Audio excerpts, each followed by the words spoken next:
and I enjoy every single moment that I can. It's absolutely enjoyable. To come into like the World Cup, which is basically the most competitive event so far. You know, you have everybody around the world, everybody's allowed to compete, and then to just come out of the gates and qualify for the first week is just absolutely amazing. Like, it's a special sensation. I want to be the best player. I want to be better than all people and progress in myself. I need to play more aggressive and more play the high ground. So far I'm the only Finnish person and it feels awesome. Like I can maybe give the best presentation for Finland. I don't know if they actually understand how big this is, but after the news, all of them have been like congratulating me, and it's a huge influx of like new support, and it's overwhelming. I have a few close friends, and you know they're just blown away. What is this? Like, this is what you've been doing? And you know, thankfully they're very supportive. I think we have a really good roster. We picked up some really good players. You know, I think I put out a good first impression. There's just random moments throughout my day where I'm just like, oh my god, I actually qualified. Like, I'm going to the World Cup. I'm going to New York City. We'll be running Fortnite World Cup Online Opens, awesome. where you can qualify to compete for your chance at a piece of the $30 million prize pool. But how will this work, you ask? Each week we'll alternate back and forth between solos and duos competition, with players qualifying from each server region in Oceania, Asia, Europe, Brazil,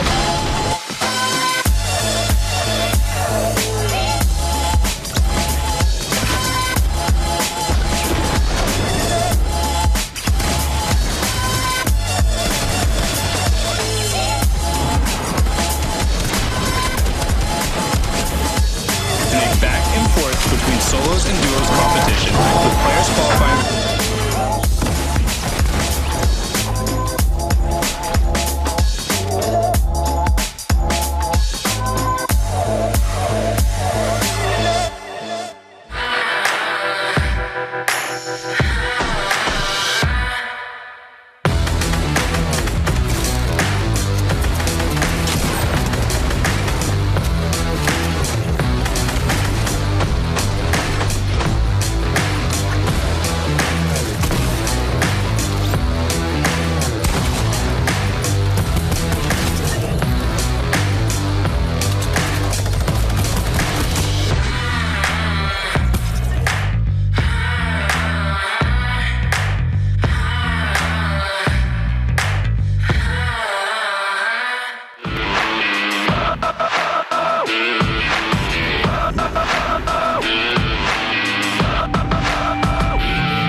April 13th to June 16th, we'll be running Fortnite World Cup Online Opens, where you can qualify to compete for your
Jump on and drop in.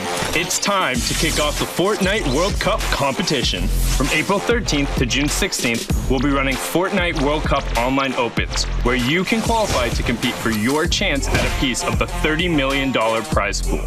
But how will these work, you ask? Each week we'll alternate back and forth between solos and duos competition, with players qualifying from each server region in Oceania, Asia, Europe, Brazil, NA East, and NA West. To find specifics for your server region, go to Fortnite.com/World Cup. To play in the online opens, you'll need to compete in the new Arena mode, an always-on form of competition where players can rank up tiers and leagues. It all starts in the Open League, and when players earn 125 points, they'll advance into Contenders League. After that, you'll need to build your way up to 300 points to unlock Champion League, where the Saturday online open players will be chosen. Then, we'll take the top 3,000 solo players or 1,500 duos from that Saturday's semifinals and advance them to the Sunday finals. Each Sunday, 20 players will rise to the top and qualify to join us in New York for the Fortnite World Cup Finals. Buckle up, because we're officially on the road to the Fortnite World Cup Finals.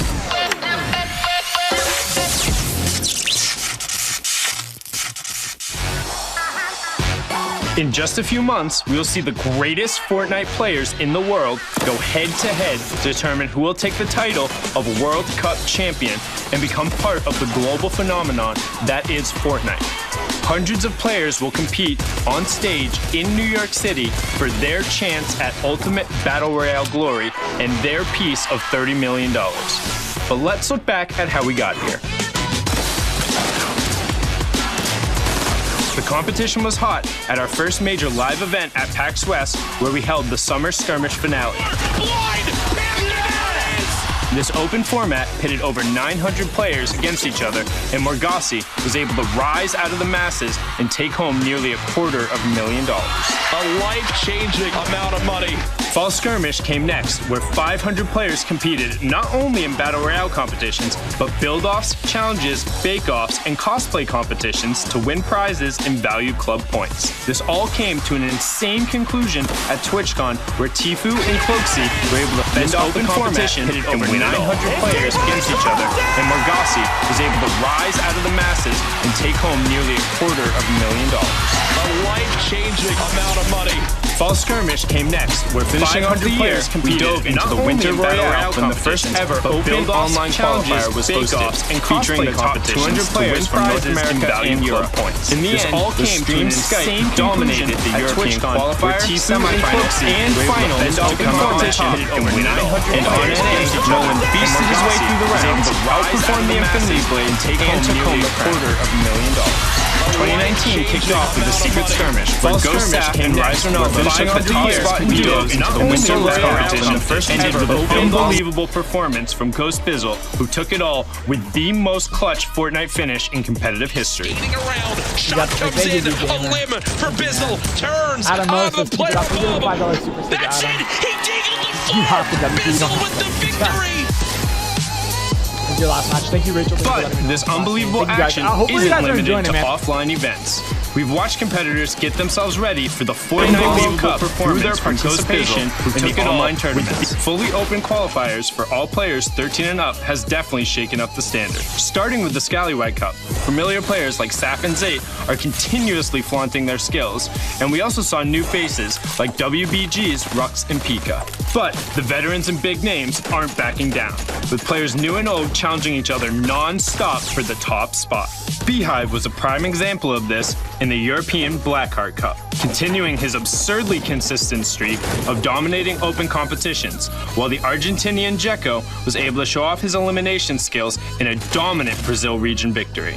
After that, we saw two duo competitions, the Lux Cup and the World Cup warm-up, with a fantastic mix of challengers and established veterans able to claw their way up the leaderboard. The newly formed duo of Perfect Tilt and Mastoris have shown that they are not to be messed with, while the newly eligible European youngsters like Mongro, Benji Fishy, Osmo, and Milan showing that they are as able to show off his eliminations. But let's not forget about Oceania and Asia. A turret and traps. I was trying to cycle There's too much to cycle continually through. upsetting the standard and dominating the ladder. And Metacino, top back spots, the Crazy Raccoon have Boys lost as have much health all on had that. incredible performances What was it, over like in a- the East. I don't forget what skin it was. Someone dropped in my box and I pumped them. Dude, you We've like, seen so many different players come to the fore, but nothing on the scale of this. Who will be the next Margassi? Will a Tfue or Cloak-like pair continue their domination? Will our winners be someone who qualifies early, or will they have to sweat it out every weekend to make it onto the World Cup final stage?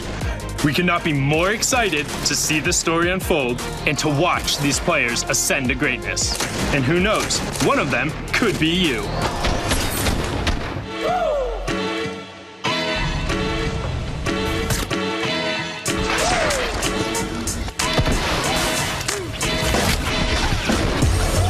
I didn't start off the qualifier too great. It was like the late games where I think I won a game with 6 kills, and then my last game alone I went from 54 to 65, so every game matters.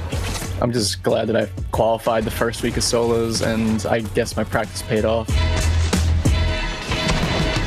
Yeah, I've never really been like, oh my god, what could this turn into? You know, I kind of just like live it day by day, and I enjoy every single moment that I can. It's absolutely enjoyable.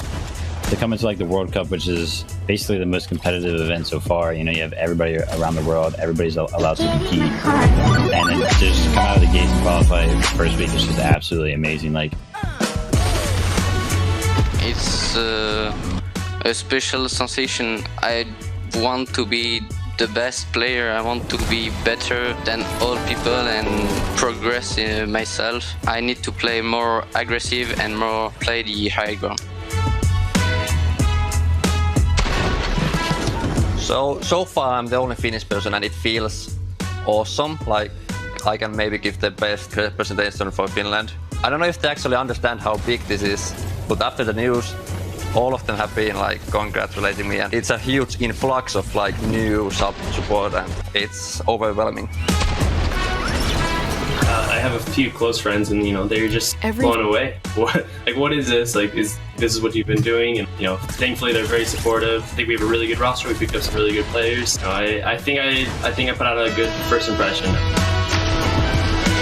there's just random moments throughout my day where I'm just like, oh my god, I actually qualified. Like, I'm going to the World Cup. I'm going to New York City. It's gonna be so fun. I love it. It's awesome. Thanks, Fortnite.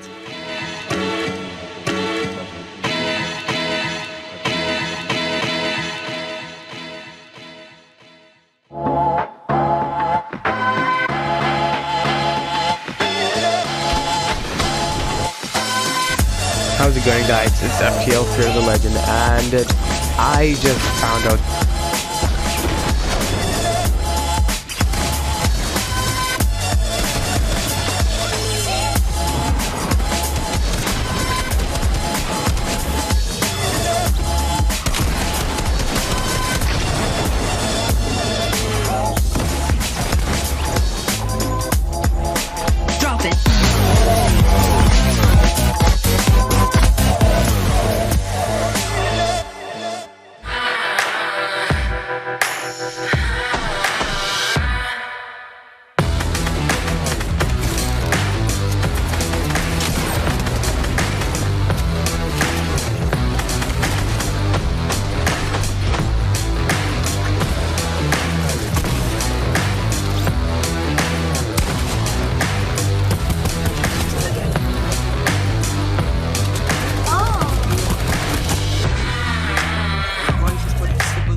Jump on and drop in. It's time to kick off the Fortnite World Cup competition. From April 13th to June 16th, we'll be running Fortnite World Cup Online Opens, where you can qualify to compete for your chance at a piece of the $30 million prize pool. But how will these work, you ask? Each week will alternate back and forth between solos and duos competition, with players qualifying from each server region in Oceania, Asia, Europe, Brazil, NA East, and NA West.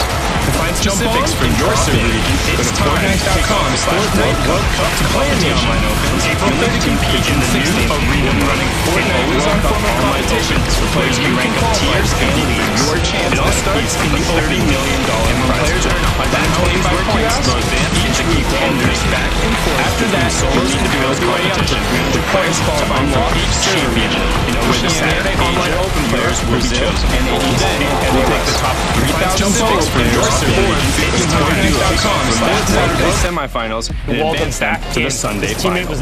Each Sunday, 20 players will rise to the top and qualify to join us in New York for the Fortnite World Cup Finals.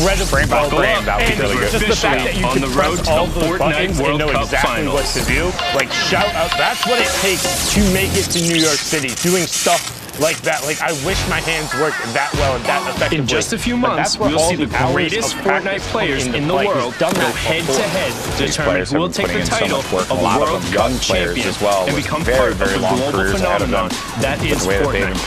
Hundreds of players will compete on stage in New York City for their chance at Ultimate Battle Royale glory and their piece of $30 million. But let's look back at how we got here. I would say 20% of the effective play space is going to be over water. The competition was hot at our first major live event at PAX West, where we held the summer skirmish finale. Getting white damage and gets the knocks. This open format pitted over 900 players against each other, and Morgassi was able to rise out of the masses and take home nearly $1 million. New York City, where their chance at Ultimate Battle Royale skirmish came next, where 500 players competed not only in Battle Royale competitions, but build-offs, challenges, bake-offs, and cosplay competitions to win prizes and value club points. This all came to an insane conclusion at TwitchCon, where Tfue and Cloaksy were able to fend off the competition and win it all. It's Tfue and Cloaksy!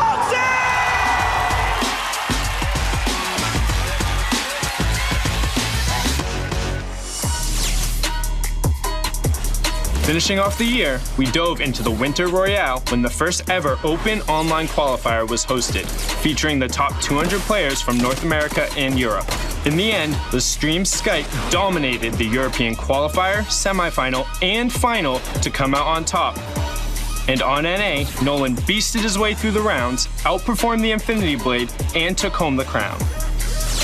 2019 kicked off with the Secret Skirmish, where Ghost Saf and Rise Ronaldo took the top spot in duos, and the solos competition ended with an unbelievable performance from Ghost Bizzle, who took it all with the most clutch Fortnite finish in competitive history. Around, shot comes in, a limb for Bizzle, turns on the player above. That's it! He deagled the floor! Bizzle with the victory! But this unbelievable action isn't limited to offline events. We've watched competitors get themselves ready for the Fortnite World Cup and through their participation in the online tournaments. Fully open qualifiers for all players 13 and up has definitely shaken up the standard. Starting with the Scallywag Cup, familiar players like Saf and Zay are continuously flaunting their skills, and we also saw new faces like WBG's Rux and Pika. But the veterans and big names aren't backing down. This unbelievable action challenging each other non-stop for the top spot. We've watched competitors get themselves ready for the Fortnite World Cup and their participation continuing online tournaments fully open qualifiers dominating players competition up has definitely Argentinian Jekko starting with the Scallywag elimination familiar players like dominate Brazil continuously flaunting their skills.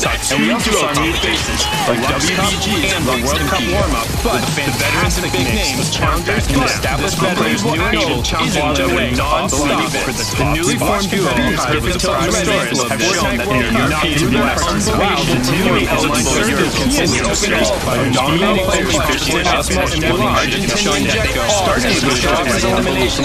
Let's not forget Chiefs duo upsetting Skylar, upsetting the World Cup warm, dominating the ladder, and Messino top established veteran Neutral newly formed perfect have shown that they're not to be left.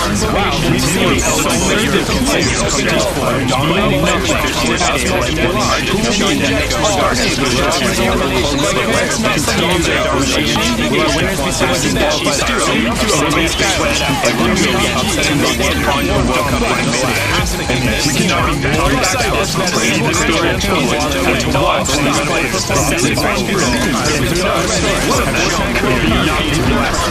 we've seen so many different players come to this point, dominating matches and stable and large, and showing that they are regarded with driver's elimination. Let's not forget our winners besides the Chiefs duo upsetting Skylar, upsetting the World Cup warm, and we cannot be more excited to see the story unfold and to watch these players sacrifice their lives we've seen so many different players come to this point, dominating matches and stable and large, and showing that they are regarded with driver's elimination. Let's not forget our winners besides the Chiefs duo upsetting Skylar, upsetting the World Cup warm, and we cannot be more excited to see the story unfold and to watch these players sacrifice their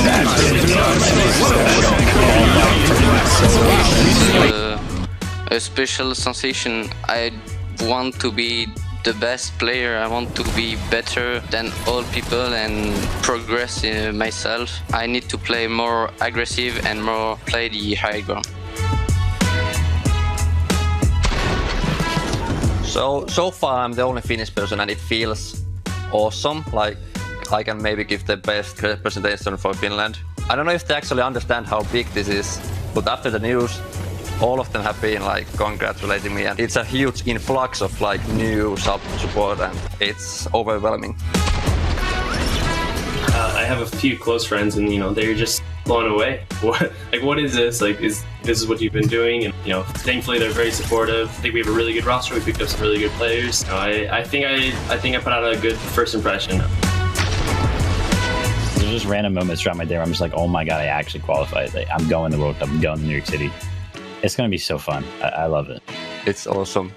Thanks, Fortnite.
Jump on and drop in.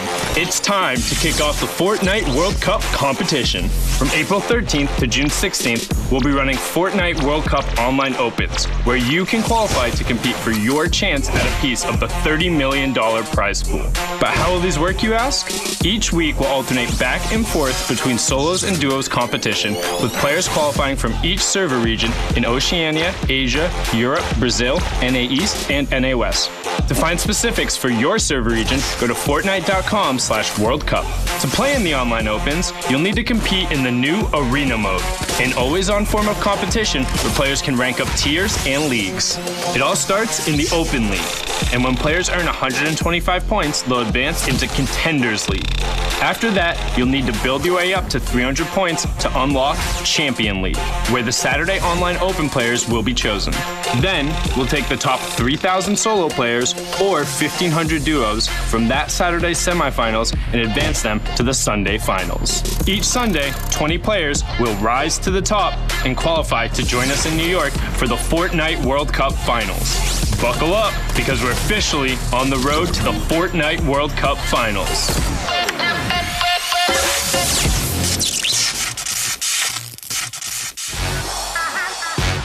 In just a few months, we'll see the greatest Fortnite players in the world go head-to-head to determine who will take the title of World Cup champion and become part of the global phenomenon that is Fortnite.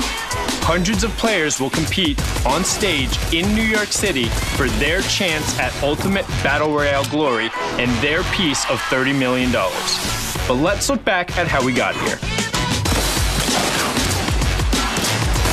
The competition was hot at our first major live event at PAX West, where we held the Summer Skirmish finale. This open format pitted over 900 players against each other, and Morgassi was able to rise out of the masses and take home nearly $250,000. A life-changing amount of money. Fall Skirmish came next, where 500 players competed not only in Battle Royale competitions, but build-offs, challenges, bake-offs, and cosplay competitions to win prizes and value club points. This all came to an insane conclusion at TwitchCon, where Tfue and Cloaksy were able to fend off the competition and win it all. It's Tfue and Cloaksy!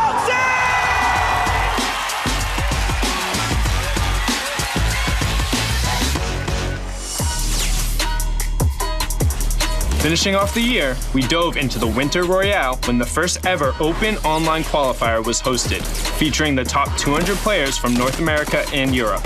In the end, the stream Skype dominated the European qualifier, semifinal, and final to come out on top. And on NA, Nolan beasted his way through the rounds, outperformed the Infinity Blade, and took home the crown. 2019 kicked off with the Secret Skirmish, where Ghost Saf and Rise Ronaldo took the top spot in duos, and the solos competition ended with an unbelievable performance from Ghost Bizzle, who took it all with the most clutch Fortnite finish in competitive history. Around, shot comes in, a limb for Bizzle, turns on the player above. That's it! He deagled the floor! Bizzle with the victory! But this unbelievable action isn't limited to offline events. We've watched competitors get themselves ready for the Fortnite World Cup through their participation in the online tournaments. Fully open qualifiers for all players 13 and up has definitely shaken up the standard. Starting with the Scallywag Cup, familiar players like Saf and Zayt are continuously flaunting their skills, and we also saw new faces like WBG's Rux and Pika. But the veterans and big names aren't backing down, with players new and old challenging each other non-stop for the top spot. Beehive was a prime example of this in the European Blackheart Cup, continuing his absurdly consistent streak of dominating open competitions, while the Argentinian Dzeko was able to show off his elimination skills in a dominant Brazil region victory. After that, we saw two duo competitions, the Lux Cup and the World Cup warm-up, with a fantastic mix of challengers and established veterans able to claw their way up the leaderboard. The newly formed duo of Perfect Tilt and Mastoris have shown that they are not to be messed with, while the newly eligible European youngsters like Mongrel, Benji Fishy, Osmo, and Milan showing that they are as good as everyone believed. But let's not forget about Oceania and Asia, where we've seen the Chiefs duo of Sync and Skyla continually upsetting the standard and dominating the ladder. And Medicino, Top Fax Fox, and the Crazy Raccoon Boys have all had incredible performances over in the East. We've seen so many different players come to the fore, but nothing on the scale like this. Who will be the next Margasi? Will a Tfue or Cloak-like pair continue their domination? Will our winners be someone who qualifies early, or will they have to sweat it out every weekend to make it onto the World Cup final stage? We could not be more excited to see the story unfold and to watch these players ascend to greatness. And who knows, one of them could be you.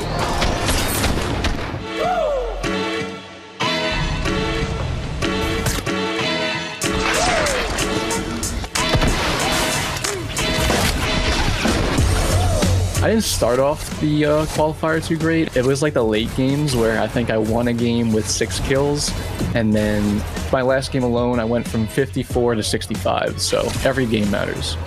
I'm just glad that I qualified the first week of solos, and I guess my practice paid off. Yeah, I've never really been like, oh my god, what could this turn into? No, I kind of just like live it day by day, and I enjoy every single moment that I can. It's absolutely enjoyable.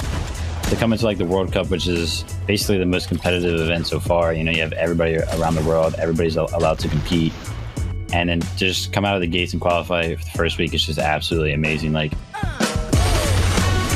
it's a special sensation. I want to be the best player. I want to be better than all people and progress in myself. I need to play more aggressive and more play the high ground. So far I'm the only Finnish person and it feels awesome. Like I can maybe give the best presentation for Finland. I don't know if they actually understand how big this is, but after the news, all of them have been like congratulating me, and it's a huge influx of like new support, and it's overwhelming. I have a few close friends, and you know they're just blown away. What is this? Like, this is what you've been doing? And you know, thankfully they're very supportive. I think we have a really good roster. We picked up some really good players. You know, I think I put out a good first impression. There's just random moments throughout my day where I'm just like, oh my god, I actually qualified. Like, I'm going to the World Cup. I'm going to New York City. It's gonna be so fun. I love it.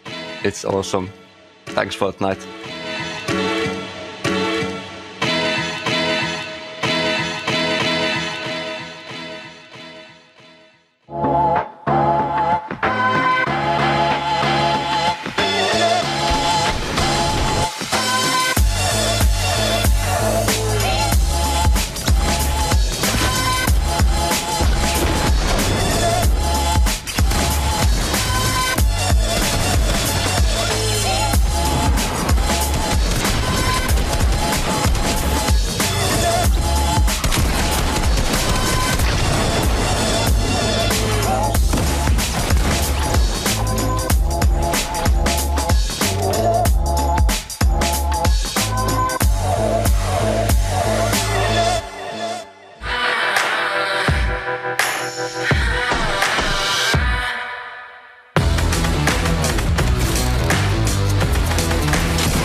and drop in. It's time to kick off the Fortnite World Cup competition. From April 13th to June 16th, we'll be running Fortnite World Cup Online Opens, where you can qualify to compete for your chance at a piece of the $30 million prize pool. But how will these work, you ask? Each week will alternate back and forth between solos and duos competition, with players qualifying from each server region in Oceania, Asia, Europe, Brazil, NA East, and NA West. To find specifics for your server region, go to Fortnite.com/World Cup. To play in the online opens, you'll need to compete in the new Arena mode, an always-on form of competition where players can rank up tiers and leagues. It all starts in the Open League, and when players earn 125 points, they'll advance into Contenders League.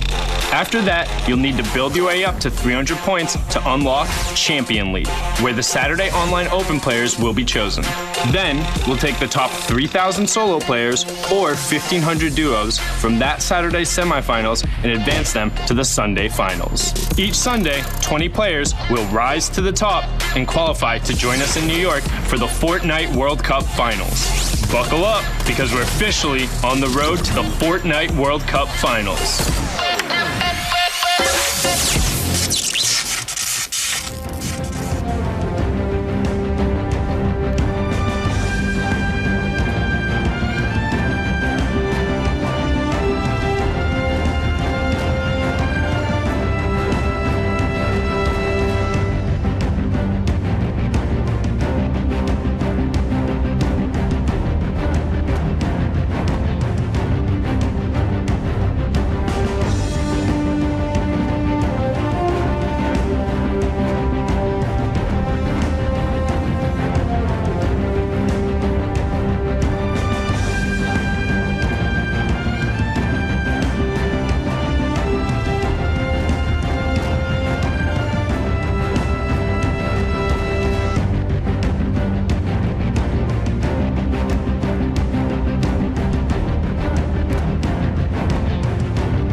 I knew this was going to happen when you were coming in this week.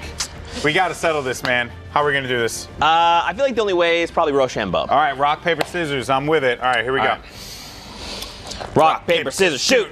That's right, baby. Ultimate champion of the world. Right here. It's your boy, GB. That's what's okay, I have an idea. Are you with me on this?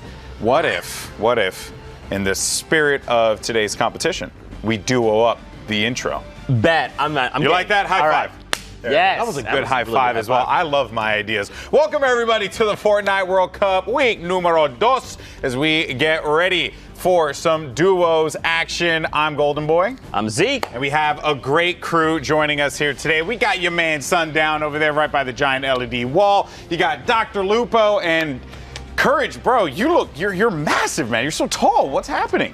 I've been in the gym, 6'5". This camera doesn't do it justice, but I'm ready for a great week of matches. Absolute bodyguard status. Crazy stuff there.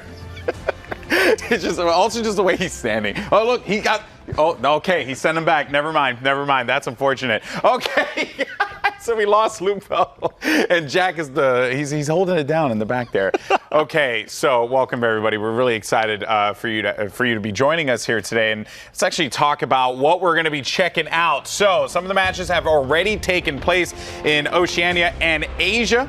We also have Europe, Brazil, NA East, NA West. We'll be checking out all of the action across the regions, highlights from regions that are already concluded, popping into Brazil, as well as the matches taking place in Europe, NA East, and NA West. Some good things up ahead here, Zeke. I'm really excited. Yeah, man. Well, don't forget, we also want to talk about things like format. If you've been with us, you know the format. If you're new, though, let's get you up to speed. Placing between 25th and 16th is 3 points. 15th through 6th is 5 total points.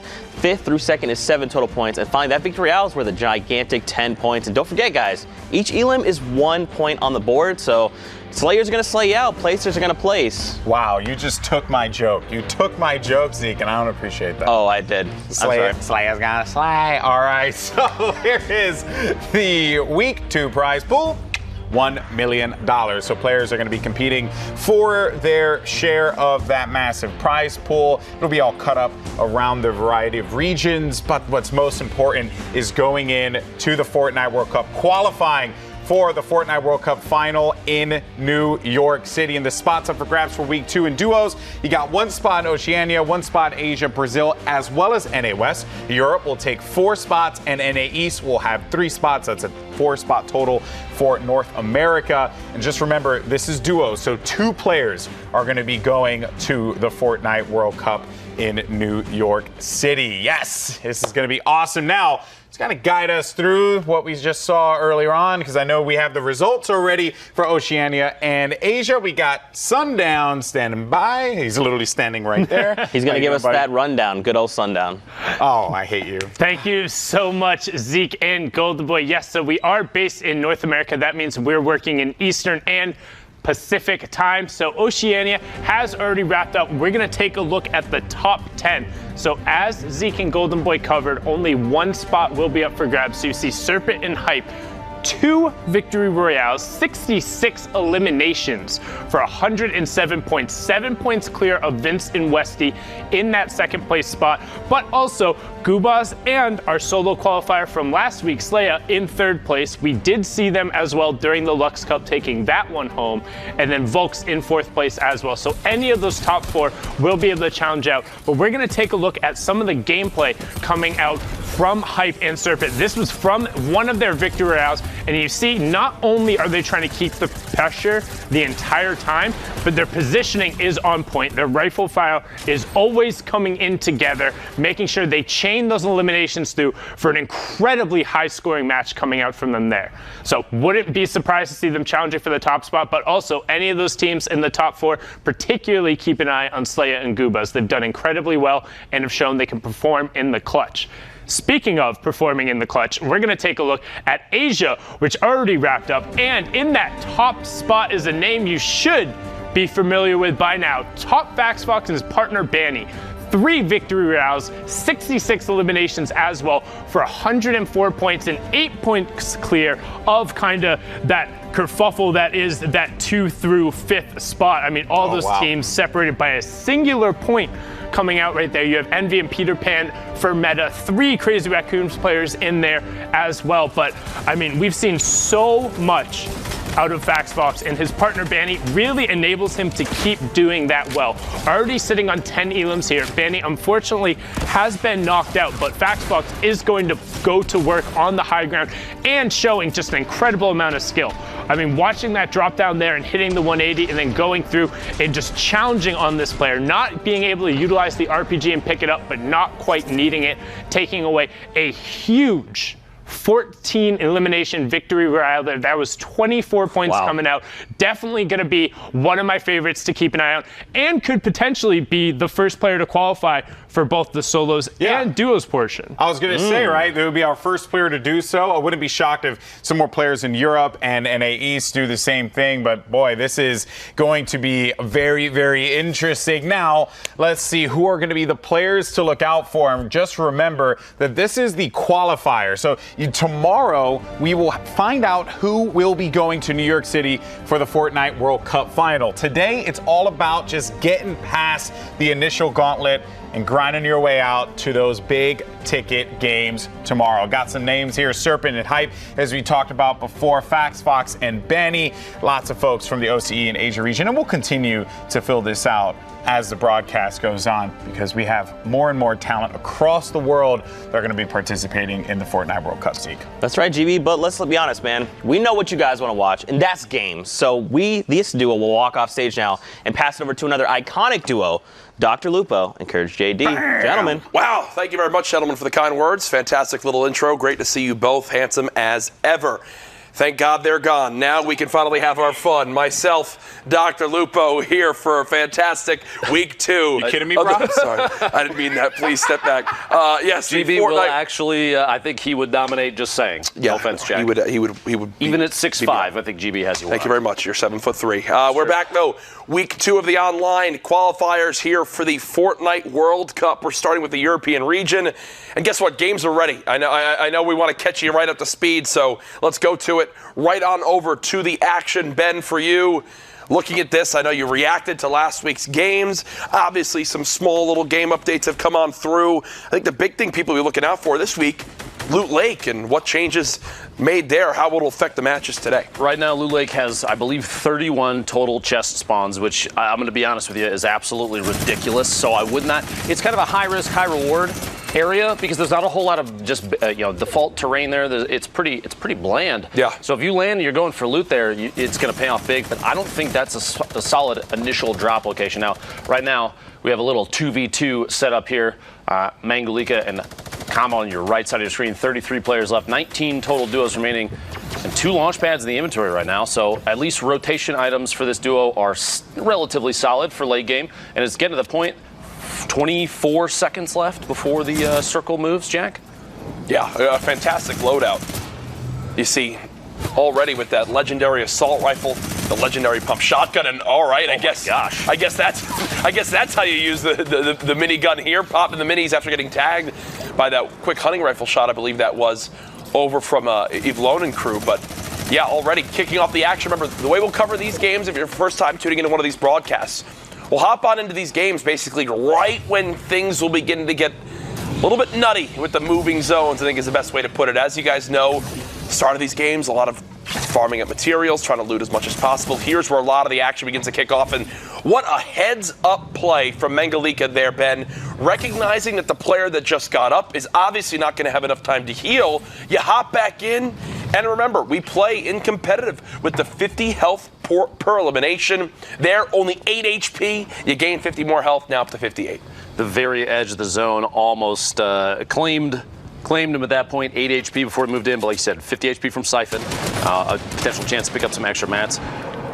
Oh my gosh. CG Sky on side here, just take a tap fire at the ballers. At this point, you're going to have players, it's an interesting situation. 200 HP on a baller, Jack, means you have the opportunity to try and laser one of those down and break a player out of baller, especially late game. You'll notice these things tend to play out. There's going to be a lot of ballers remaining and only a few players left alive outside of those. They're going to be moving through their structures, which means they have an opportunity. Maybe you poke a baller or two and try and break a player out of them. It forces them potentially into an engagement. You might not get the elimination, Jack, but the point is the player count does go down. And oh my gosh. This that is boogie brilliant. bomb play there on the baller, it takes them out, and they claim that one as their own. A single elim there, Precision May goes down. These two are bunkered inside this structure, Jack. Brilliant play right there. Remember, if you hit someone with a boogie bomb when they're in the baller, it basically just ejects them out. And next thing you know, they're dancing and not in a fun spot to be in for a fight. CG Skay inside the baller right now. Dynamite being dropped on in 134 total HP for Reno. The zone moving. 26 players remaining, 15 duos. Ooh. A brilliant pump shot there for 157. Still a campfire as well. In the back pocket to use. Nice job building that ceiling just above himself. It gets a little bit weird when you get on that higher elevation, but Reno, you can tell, well practiced, well versed in these late game rotations. Does whiff that boogie bomb there though. No, there's the follow-up. There's the follow-up. Skay pushing in to try and help out his teammate at the very edge of the zone now. For a moment there, I was curious. They were separated, Skay and a baller, Reno not. He was out running around on his own. It essentially becomes a play your own life situation because if you're in a baller, you have the advantage. You have kind of a free shield, a layer of protection, plus you're crazy mobile. There's no reason that they necessarily have to sacrifice. And this is actually a perfect example. Skay stays down below. He's in the baller, and Reno takes the opportunity as the zone is moving. You see in the bottom right corner of your screen a southwest push for the map. You might as well pop the rift to go and use that as a rotation. Lemon there sitting inside a campfire. That signal there might be an opportunity for somebody to take some shots. We'll see here. Reno has the high ground, Jack. And Skay, his teammate, drops right on top. These two are dominating elevation this match. And you see still 89 total builds available for CG Skay. They're going to look above, see what they can spot from the players because many rifted because a second rift wound up getting popped.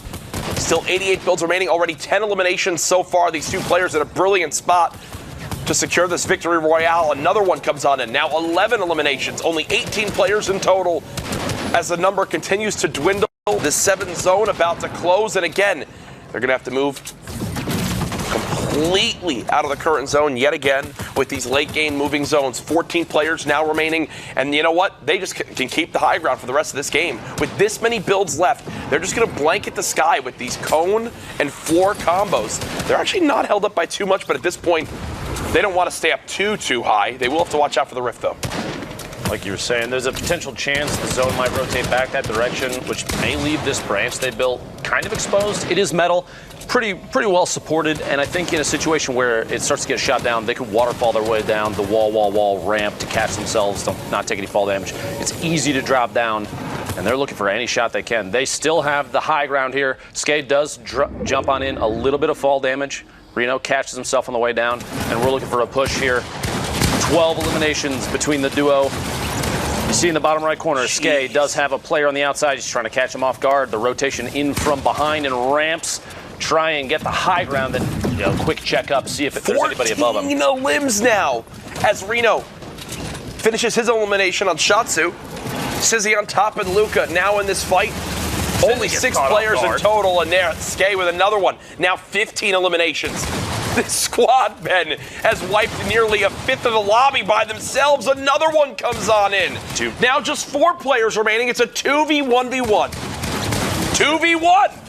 Sidewipe goes down. Mangaliga has the high ground, but Reno and Skay are both sitting pretty with HP and shield. Mangaliga takes a solid shot, and he goes down. Reno and Skay securing that victory royale. 19 eliminations. Now, while you may be thinking, there are quite a few players, Jack, that are playing this. This was the top 3. Anybody that made it to 300 points, Champions League and duos, was able to play in this. The top 3,000 move forward. But you have to realize, to get to 300 points in Arena is not an easy task. No. So 19 eliminations is nothing to bat your eyes at. Brilliant start from them. You've got to think they've probably already gotten themselves in a pretty darn good position to be able to qualify. Later today, you see most eliminations so far. YT Technique in the top of your screen at 3 at this point in the game. 40 players remaining. So again, we hop into another game already going on. This is like up to the action coverage. We just get right into when the game gets heated and everyone has making the drastic plays to try to secure these late game points. Nico just sitting right now inside the box. Remember, his teammate already eliminated, and Ben, that makes such a major difference in how you need to approach these scenarios when you don't have a duo. He's going to play a lot slower, a lot safer. You see he's in a little metal 1-by-1. He's not wasting too many mats. He's not really covering the top of his build yet, most likely because he's not too worried about getting picked from the side. The structure is stable. He does have, you see a launch pad in his inventory there, a super important turret. Actually, that being said, we have seen, oh my gosh, there's the launch pad for the rotation. The zone is starting to move to the east side. We've seen a turret or two in previous games utilized in pretty interesting ways. Curious to see, especially in duos, an opportunity to bait potentially a snipe from an opponent team while your teammate covers that ground. He's basically built up inside Ensboy's structure right here. He doesn't own a lot of this, but it's not a big deal because he was down underneath. It was metal. It's going to block off a lot of the sight lines. He's not really exposing himself. Speaking of Ensboy, Woku here, their structure, they may have the high ground, the north side of the circle, and they're on the forefront of the next rotation. You see them in the bottom right corner. They have to move northeast. It's not super far, but they do own a lot of this. UMS and his teammate building up above. Woku's actually down below. You see Miko Kong is split between that duo of Ensboy and Woku. Technique, the highest elim count when we first cut to this game, is in the structure as well. Point and Decip are also in here.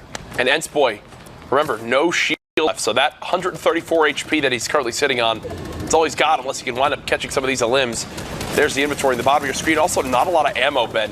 We'll have to conserve these for the right moments, but here goes the rotation, and this so much of a high ground advantage. Might have been so the right smart moment, Jack. from Ensboy to peek on out. Should have an elimination coming in momentarily for 50 more HP.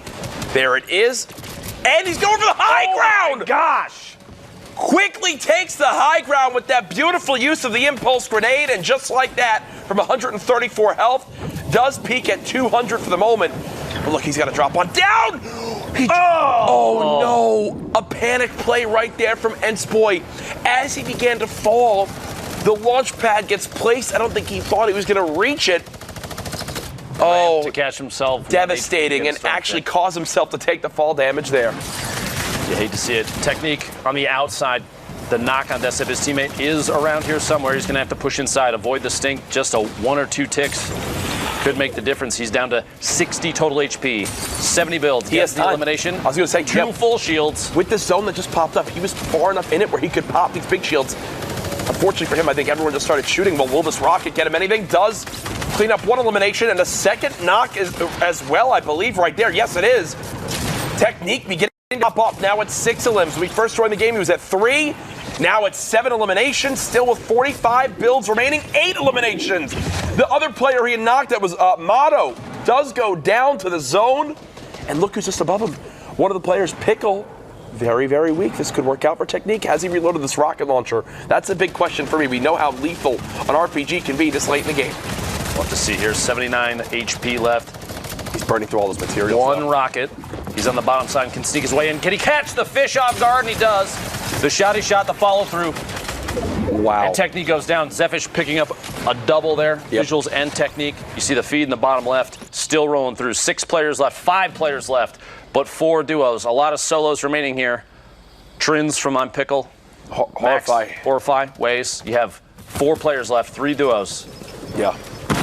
Pickle's basically burning every material possible to get towards this zone. You see Max and Horrify on the high ground have such an advantage. They're obviously the final duo remaining, and the 2 solos fight at the bottom. It's Pickle now all by himself, 39 materials to build with, but now here comes the waterfall. Horrify and Max dropping on in. Pickle on the bottom right of your screen does hit a clean shot on a Max, which will force Max to back up for the moment. I don't necessarily agree with how they just played that. Right there, sending the weaker of the 2 players down towards the bottom. You kind of got to challenge together. Horrify still keeping this high ground. Max popping 2 minis back over 70 HP. That's Pickle, 26 builds left. Spraying from the high ground, a 70 headshot tag. Max got dropped to 3 HP right there. Nearly went down to a 1-on-1. Pickle doing everything that they can to try to keep an opportunity alive. The spray coming on it is Max. Spam building for the moment. The tree which he was using for cover now gone. Spray continuing to come on in.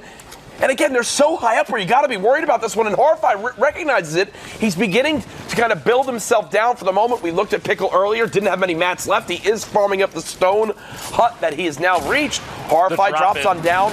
Max waterfalling down as well. Pickle gets tagged once. Max so weak. Pickle now no shields left. This should be it. There's no way he's going to be able to secure this one. Yeah, there it goes. But I'm going to be honest with you, Dr. Lupo, I feel like that was way closer than it ever should have been. Absolutely. And it's only because they wound up keeping R.I.P on the high ground and sent Max down, who was already at around only 100 health. Trins was in such a tough spot, low builds remaining. Even ammo was starting to look a little grim, especially late game when you have two players from above spraying. Yep. They could have played a little more secure. They secured the victory royale either way, but giving up even an elim at that point, you're helping. You might be helping an opponent pass you on the leaderboard. Yeah, it was honestly, Pickle gave himself a chance there by how he wound up playing that one, rushing that other final solo player to get the materials needed. That player was at 0 materials possible. Rushed that player, gave him the opportunity to build 45 more walls.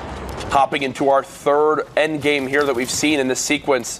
How do you like this guy's name? Sorry, I won. He's apologetic ahead of time, but he knows potentially he can outplay people. Yeah. 0 eliminations, 63 HP. Popping those shields is very important. Look, he has the new weapon, Jack. Yes. What do you think? The sound of that legendary infantry rifle is incredible. I think it would be one of the scariest weapons to have to go up against if you can get an early rotation and set up on the high ground. Like we saw from earlier, where players had to begin to rotate and they were just basically perched on up, able to rain down fire. The precision that is possible with that legendary infantry rifle is scary. And in the hands of a good player, there's another player in the box. He just landed right inside the same box, and that's going to go back and cost Ziri. Will he pop the mini first? Doesn't appear so. They're going to go ahead and just get that elim right away. You were looking for the opportunity to min-max. At this level, I think it's players will typically, like you said, a knockdown will happen, which means because the siphon mechanic is engaged, if you're watching at home, curious why this is important, they can wait to secure, to finish that elim, let the player just be on the ground, pop the 2 minis, get to 50 shield, and then once they get the elimination, they get that siphon 50 and it'll put them at full. In this case, they just went ahead and finished the elimination, put them at 152. Not a necessarily huge deal, but at this level, 48 shield might be the difference between getting body shot by a legendary heavy sniper rifle and being eliminated or not being eliminated. Always. The heavy sniper rifle, always a hot topic in the competitive community. As we continue to see how this develops, whenever you see players just start launching off, you can say quite confidently, I guess the zone is beginning to move. Son of the Dragon right on the edge, and that's basically the worst spot you can ever be in. If you're building like that, that means one thing and one thing only. You have no rotation items, no shield left. You're basically the first target for anyone that has moved in the zone. You see people rifting just behind him, unfortunately not able to hop onto that one. And Ben, it's one of these zones where there's a lot of elevation coming into play. Always awkward for these players with having to get around towards the top of this mountain. Now, you might be thinking Themo does not have the ability to climb necessarily if he does get challenged. He went for it right there. I was about to say, the flint knock oftentimes will be used as a method to build your way up. Now, don't count him out just yet, Jack. Eliminations count as HP as well, and he might use this flint knock in just a second here. It's too drastic. It's too drastic. Way too high. Gets another one on the outside. Themo says, I'm not done yet. He's looking to push his way back in. Another one, drop it down, and he secures another elimination. Don't count him out, Jack. He's not done yet. Okay, now he's done, definitely Jack. done. Okay. Hey, but look, those 3 limbs right there, 3 points that they wouldn't have had. That's absolutely incredible. The positioning there, and anytime a circle rotates over a mountain, let's say you're in the game, Jack, and you see the circle is gonna smear everybody off on a mountain. What's the first thing you think? If you see that zone pop up right there and you don't have rotation, you need to get ahead of it. You need to play just riskier. Oh my goodness, the reaction from Dome. The reaction time, incredible. Right there from Dome, as he's got to build on out. Remember, only 11 players remaining, but when you mention that again, when you see a zone that goes up that much elevation, you need to either act early and make a risky play happen, or as you saw from those players, you basically have a 0% chance of surviving. We went from 30 plus down to, 10 in the last zone movements, and I guarantee you majority of it was because of that elevation. A beautiful edit. The stinks now coming on in. Domi's got to make a move happen, but Ben, look at the materials remaining. 116 structures. This player can build forever in this late game zones. Catches Nomus rotating the outside and does get that pump shot. The fact that Dom caught a player essentially like catching a fly with chopsticks to get that elim earlier is insane. But here we go. 4 eliminations. His teammate had 2 before he's out. He's solo. 6 players left. Another one. Fact Ghost gets knocked down. Dom trying to pick up his 5th elim here. He's going to edit his way out, pushing for a safe spot at the edge of the zone. He still so many mats. The stink, the pressure applied from the stink is going to force him to rotate, but it's no big deal. He was going to anyway. Fact Ghost gets eliminated down below. That is another elim. You have 2 players below. A baller, Little Man still in the baller, and Nummy all the way up top. It's an elevation zone. Again, Nummy's in a brilliant position, not having to worry about this because he's already playing the high ground. He's not even being focused right now because everyone else is too worried about popping on up. 3 players remaining, only solos left. Numby, Bat, and Domi. There's a launch pad that will soon be in play in the zone. Will any of these 2 players see this? It doesn't appear so, as no one's on that low ground. That's right now, but there's Doma using those insane amount of materials to try to fight for this high ground. That's the big battle right now. Bat is just enjoying sitting down there, no pressure at all at the moment. 3 players left. Numby still aiming down with that heavy sniper rifle, looking for an opportunity to potentially catch Dome off guard. And it's Bat who's still just spam building from the low ground. Nummy's pressure from above is basically forcing Domi's out of build. Just all the mats come out. Domi's out of build. He's going for it. It looks like going for the 1v1 on the bottom. Nummy dropping in, trying to third party this. All the way down to the ground. He's still in the safe zone. Catches Bat off guard. Nummy and Dom in a 1v1. Still inside the zone. Very, very close to the edge. 6 eliminations. Could catch a 7th here in just a second. No builds. 24 shield, 60 HP, and he slides on the outside. He's got to look for shots and put pressure. This might be it. He catches. What? Are you kidding me? Nummy goes down. The headshot from Domi. 7 eliminations single-handedly wins his team the game. And Ben, plays like that are what make the difference in qualifying in the top 1,500 duos and sitting at home watching tomorrow on Sunday. The extra 3 points from that victory royale may be the deciding factor in putting them into the next round. Top 3,000 from today do make it through, which means I would say at this point a solid victory royale with a handful of elims is almost a guarantee for making it to Sunday. But you never know. You have to try and secure every single one they can. Absolutely brilliant stuff right there. Heading on over the train duo of Seth and DRG. 3 eliminations to this point in the game. 40 players remaining. Boombo just there, and stay there in dark, hiding in the corn, and guess what? It's time to harvest, folks. Interesting way. This is I think this is how they harvest corn in the southern parts of the U.S. Listen, they throw dynamite into the field. Being from Nebraska, I fully understand the decision here. The strategy to hide in the corn is one that I've adapted in my own play style pretty often. And in real life. Yeah, it's basically where I live, Jack. Now. That train duo on the outside does catch that elimination. 1 WLG player going down. The Q-Lash duo, Bronze and Kevin, securing their own little structure there. They're in a pinch situation potentially. If DRG and Seth decide to apply pressure, Seth looks like he's going to rotate away, looking more towards the zone than going for the elim at that point. Here's what's important of what just happened. They only had 1 baller available for that duo. They get that elimination on So. He hops on in, and now they each have a baller for themselves. They can use those to rotate. Hopping on over to Rams and Nikolai. 4 eliminations for themselves so far. Unfortunately, this build about to drop on down. That is his teammate in the same 1-by-1. Thankfully. Yeah, and they are decently close to this next zone, so not too bad. But again, dude, how good are stink grenades late game? The stink right now in competitive Fortnite, the ability to zone players out of their own structures and force them to burn more mats, maybe rotate into a disadvantageous position, is so strong. But it doesn't matter here. Rams catches the shotgun shots from above. Unsane does get the knockdown. He's looking to potentially pick up his teammate Nikolai, also down. They're fighing for this. He got it! Enigma goes down. Rom's able to secure his friend and the 2 elims. And remember when I said they're close enough to the next zone? Oh, no! He won't be able to pick him up. I thought he had a chance, but unfortunately, the way it's cutting, it won't wind up happening. Roms did what he could. He gave himself a chance to go for the res, but the timing was just really, at that point, a couple seconds off. The thing to remember, too, even though Nikolai was just eliminated, that elim does not count for a point for the duo that knocked him because they are out of the game already. Yeah. If one of them was still alive, it would count as an elim point, but not in this situation. Rom's looking to catch a player on the outside. VNTX goes down in an easy 78 pump crit there. Roms looks like gets hit by potentially a rocket as he's rotating in, 54 HP.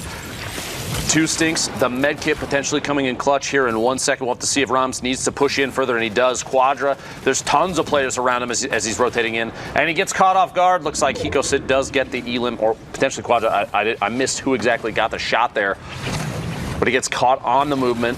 There, Kevin, Bronze, 1 baller between the 2 of them, which means Kevin is kind of allowed to play on his own right now. This is the strength of the baller right here. Just was on the low ground, contesting with the high ground, and whoa, does take a ton of storm damage right there. It's not a whole lot of health left on this baller, so he's got to be very careful. If you're caught up in the air when that thing breaks, you're going to take the fall and potentially get eliminated. You got to be very careful watching that every step of the way.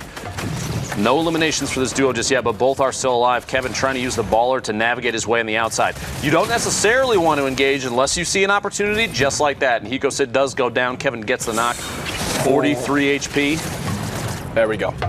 Does get that elimination, the first one for the duo. And Kevin is there by his duo's side for just a moment before deciding to ascend. And the baller looks like it gets broken. Kevin caught off. He's in the middle of it now, the very edge of the zone too. Hey, but the baller's done its job for Kevin. The baller's absolutely done its job. He's made it this far in the game, top 12 right now. Ritz weak at the bottom part of your screen. LeBron knows that. Peeks on out. Will get the knock right there. No full elimination. Does turn back around. So you'll see that shield full of bronze jump up. There it is. Back up to 150 total HP. Now down to our top 10. Continuing to spray just above. A nice shield tag. We'll have to watch out. And a beautiful pump follow-up. But unfortunately takes a ton of damage during that. And you see, with how these late games are, it's always so key to be so ready to peek out and edit out of one single area. We talked about DRG and Seth earlier. They got the 2 ballers. They jumped in with them, and guess what? They got 2 ballers earlier on. It helped earn them this high ground right now. And just like that, Seth is going to continue to play from up above. Now down to just 6 players left. Antarak eliminated. The 2 other players in the low ground were already weak. You see Flex there trying to pop minis in the zone. It might cost him his life. It does. The Beast now with just 120 HP. 2 teams left. 2 teams of 2. Seth and DRG probably in the dominant position at this point, the most HP and shield, but Dealers and the Beast, not to be underestimated. Dealers down to 50, 40 HP at this point. It's a top down from Seth, though. DRG goes down. It's a 2v1, Jack. They're so worried about keeping the high ground that they basically send DRG down by himself, and he's fighting a 1 versus 2 against Dealers and the Beast. And what I don't know is if there's maybe a miscommunication and the 2 trained players don't realize that it's a 2v2 and not a 2v1v1. But unfortunately, now it's Seth all by himself with this high ground. Absolutely very still winnable. But they might be in a little bit more of a tough scenario than they were hoping for in this late game. Seth pop into Campfire, does still have a rift to go if needed. Don't really think there'll be too much use of it right now with where we're at in the game. Imagine a play where Seth makes sure that he has higher HP than the 2 below, and he drops down, pops that rift to force him into the storm to take storm damage, and since he has more HP, he survives and wins. Imagine, Jack. Oh, man, it would be absolutely ridiculous. No rockets left, Seth. We're right at the end here. He's going to have to look for something here. 49, 39 HP, waiting for the tick out. Dealer's knock, and there it is. The victory royale. Seth, even though DRG goes down earlier in a 2v1 on the ground, he's able to secure the victory royale. And there's the hype dance at the end right there from Seth and DRG. A beautiful victory. We jumped in with them early on, and they wind up winning the game. Awesome first 4 matches today, but I know the other gentlemen want to get their voices heard. My God, Seth, that was absolutely disgusting. In case you missed it, he shut out the campfire and dropped both those players on their domes. That was insane. What a crazy 2v1 or 1v2 situation. But now let's take a look and dive into some other replays and things that happen along in these games. We got Sundown here, who's going to be hanging out with us. Sundown, what you got for us? Thank you so much, Zeke. Yes, so we are going to take a look right now into 4 of the plays that ended up happening with that kind of exemplify clutch play and closing out the victory out. So let's jump right on in first with CG, Skay, and his partner, Reno. So we saw a lot of Reno. I wanted to see what Skay was able to do from his perspective of this. So they utilized the Boogie Bomb, able to put down the team fire on that shot, not giving Precision May the ability to actually react out of it, because there is a time before you're able to fire. You're stuck in that little disco, and now utilizing the drop down, pushing in on Quinny, by the way, and able to pick that one up, and also also notice how he's getting the resources and then finding immediate lines of fire right away, continuing to put pressure on the opponents, knowing this guy is on a campfire, edits back out, and then keeps pressuring with his partner. Reno was actually able to pick up that elim, and again, Skate dropping down, picking up that elimination, always making sure Reno is there to cover. Now, we're gonna jump back on over with technique. This is one of the power positions we've talked about before, but it's on the back side of the circle. If you're ready to fight and other people aren't, or they're already stuck in other engagements, it becomes very simple to then challenge and pick up other eliminations, as is able to get one full conversion and a knock there, which then ends up being converted over. Great shots over there on the Nico Kong as well. Now, we saw this one on cast, but this is just so clutch coming out from Teemo. Like, just recognizing that there's no way he's gonna get back to the zone, so just trying to find as many points as he can, with each point being an elimination, picking up 3 additional points, and also pushing himself into the top 12 with those was huge. Now, the low ground rampage coming out from Dame. Saw this in the last game, but how he was able to actually pick these up as the players challenged through, getting the conversion over in the storm fight in order to get the siphon, and then ducking back in, just making sure he's covered the entire time, slides back out, but because the other player in the zone is moving off of the side of the mountain, he has to trade out shots because he's running low on builds, forces the action going through, and because he was able to get back into the zone and then turn and land his shot, secures himself 3 eliminations and the victory out, so guaranteed coming out with securing an additional 13 points for them there. Man, pretty sweet indeed, guys. Thank you guys so much for tuning in for week 2 of the online open qualifiers. We do have more games. We're going to hop right back over to the dynamic duo to get into more action. Courage, Lupo, over to you guys. Thanks, Zeke. Appreciate it. We are still here, the Fortnite World Cup online open. Jack, what do you think of Europe so far? They're all great people in Europe. You know, I was just in Europe last week. I ate my entire body weight in sausages. Don't think that's physically possible, but I do believe you. Yeah, well, you obviously haven't seen this. Can we note how many eliminations, is it Rojo? Rojo has 9, and there's 42 players left. Absolutely dominating this lobby so far. He and his duo partner, I believe Wolfie's right there, moving in the edge of the storm, still safe where they are. They have a couple players around them. They have a duo directly underneath. They have one. I believe you see the map down there. One of my favorite parts about this, not only the cluster, the stack, the density of players, but you watch the arrows spinning around because they're checking 360 the entire time, watching for any movement, any opportunity to take shots. It's insane. They're like they're little tops, little spinning like little tops down there. Spinning like little tops. Rojo really is looking for this elimination on Speedy, who's just above with under 70 HP. He's trying to hold this edit for the moment, looking for help from Waffles. Hasn't gotten it as of yet. And there's one player just above. There we go. The elimination onto Speedy. Doesn't get much easier than that. What it seems like so far from what I'm seeing from Rojo right away is done a great job of recognizing who to target right away. Even though they had an advantageous position on the early rotation for the zone, you really couldn't see too much because of how much build is all around them, and they're only midway up. They're not at the very top. They can't just peek all the way down. So instead of trying to hope someone runs into this very narrow window, he forces the engagement on someone that's nearby that he knows is weak. You love to see it right there. Dynamite going off, breaking down a ton of these builds, as Waffles will continue to just kind of branch on out for the moment, hoping to force an engagement on the player just on the other side of this wall.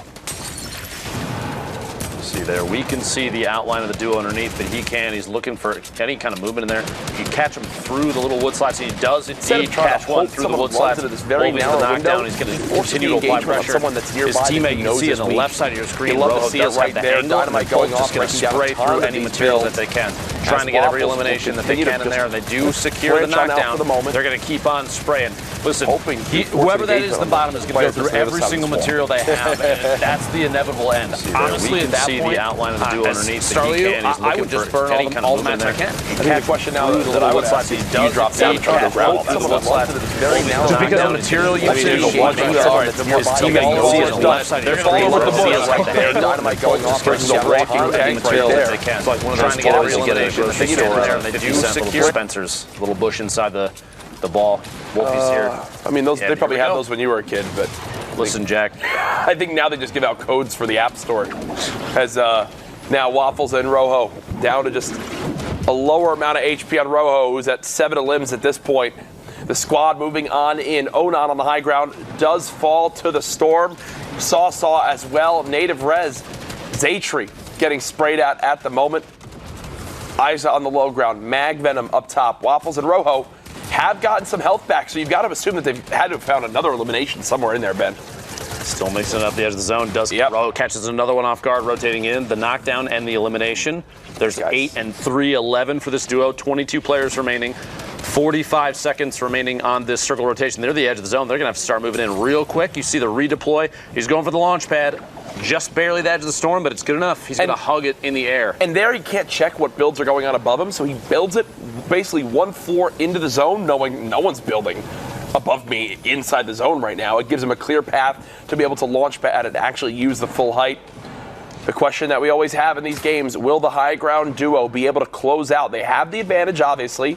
Do they have enough materials is the question. And okay, it looks like they're, oh no. Oh, I thought he fell. A little bit of a skip there. Yeah. I caught you off guard, Jack. I thought he fell, but apparently he's all right. Mag Venom in a build battle now, going for this high ground. A beautiful pump shot for 152. Did that knock the player? That did. I'll tell you that much. The Boombo showing off just how good it can be. The top down here, 0 and 2 eliminations, 2 total for this duo. You see there's still a baller, Everglide, and Mag Venom kind of hugging the very edge here, looking for any opportunity. That Boombo could come in absolutely clutch right now. Just catching someone with a single shot is enough to do 100 minimum damage. Here we go, spraying from above. PvP goes down to Everglide, 3 and 1, that's 4 elims. Zapri is still down below in a baller. You have Mimulti in a baller as well. 7 players left, 5 duos total, which means you have only a couple solos in here. Everglide now just keeping a slight high ground advantage. So many builds left, and again, Ben, it looks like elevation's about to come into play. Did the zone push back the opposite side? Looks like it's going southeast. Yeah, it did. So that'll save the low ground players for the moment. Doesn't wind up going over the entire mountain. But they have so many materials, and look at this. It's a 2 versus 1. Mimulti has no shields left. They have 400 health. I was literally going to say, Mag Venom dropped in solo for a second, and I was going to say, let's not see a repeat of previous games, but Everglide's right there by his side. They're even sharing materials right now during a push. Mag Venom drops in, Mimulti inside a box of his own here, trying to hug the edge of the storm and stay ahead. Just stay towards anything to stay ahead of the push, and he gets caught off guard. 38 HP, only 13 shouty shells, trying to peek that little corner to edit out. Gets a solid tag, jump up over the top. You got to watch your back though. He's building up, ascending, trying to keep a top down, and he catches a 90 shot, but it's not enough. And Mag Venom secures that last elim. 7 elims, the victory royale. That's a lot of points, Jack. That is a lot of points right there as the action continues. You saw the hope trying to use those materials to get any bit of high ground that they could, but it's just not enough. In a 1 versus 2, they've got a distinct health advantage. Over now to another game going on. Remember, these are the online qualifiers for the Fortnite World Cup. It's week 2 of the action. Players who place in the top 1,500 duos today in their respective regions will qualify for tomorrow's crazy matches. Janice and Rijas rotating now towards whatever the you next zone. say, Jack, in terms of I'm trying to read some of these names. I'm struggling a little bit. I didn't do well enough in if it's not a McDonald's menu, I know you struggle a little bit, Jack, so it's no big deal. Don't worry about it. I will take a number 2 though with cheese on both burgers and a medium fry. 6 elims for this duo, 31 players remaining, and look, they're going to tap fire. That suppressed AR is actually extremely accurate if you pace your shots, but it looks like they're going for any damage that they can.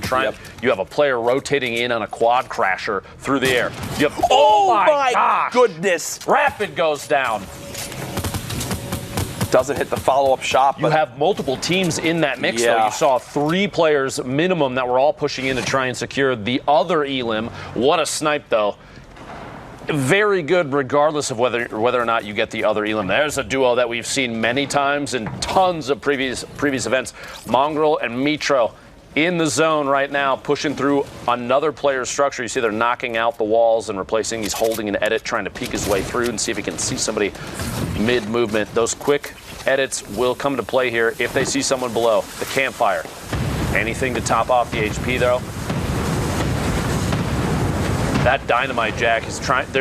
This actually is proof of just how nested the structure is. Yep. 3 sticks of dynamite went off and nothing fell. The edit there, Trixie gets caught off guard. Mongrel did own that ramp, and there it is, the elim picking up that little bonus there. That's the second rift to go. 2 rifts at this point. He's max materials, 150 build. At this point, they're in a brilliant position to win this game. Even though they're not on the high ground, they're caught below this hill. 2 rift to goes this late in the game will at least guarantee them a very solid placement. You see Bloxu and Vic. Oh my goodness, did he get the trap? Both ballers get hit by the trap. And he pops on up and eliminates Grizzly. But unfortunately, the baller keeps activating, or the trap keeps activating, even if the baller's there without anyone in it. So the baller was weak, not able to use it. Will just pop this rift.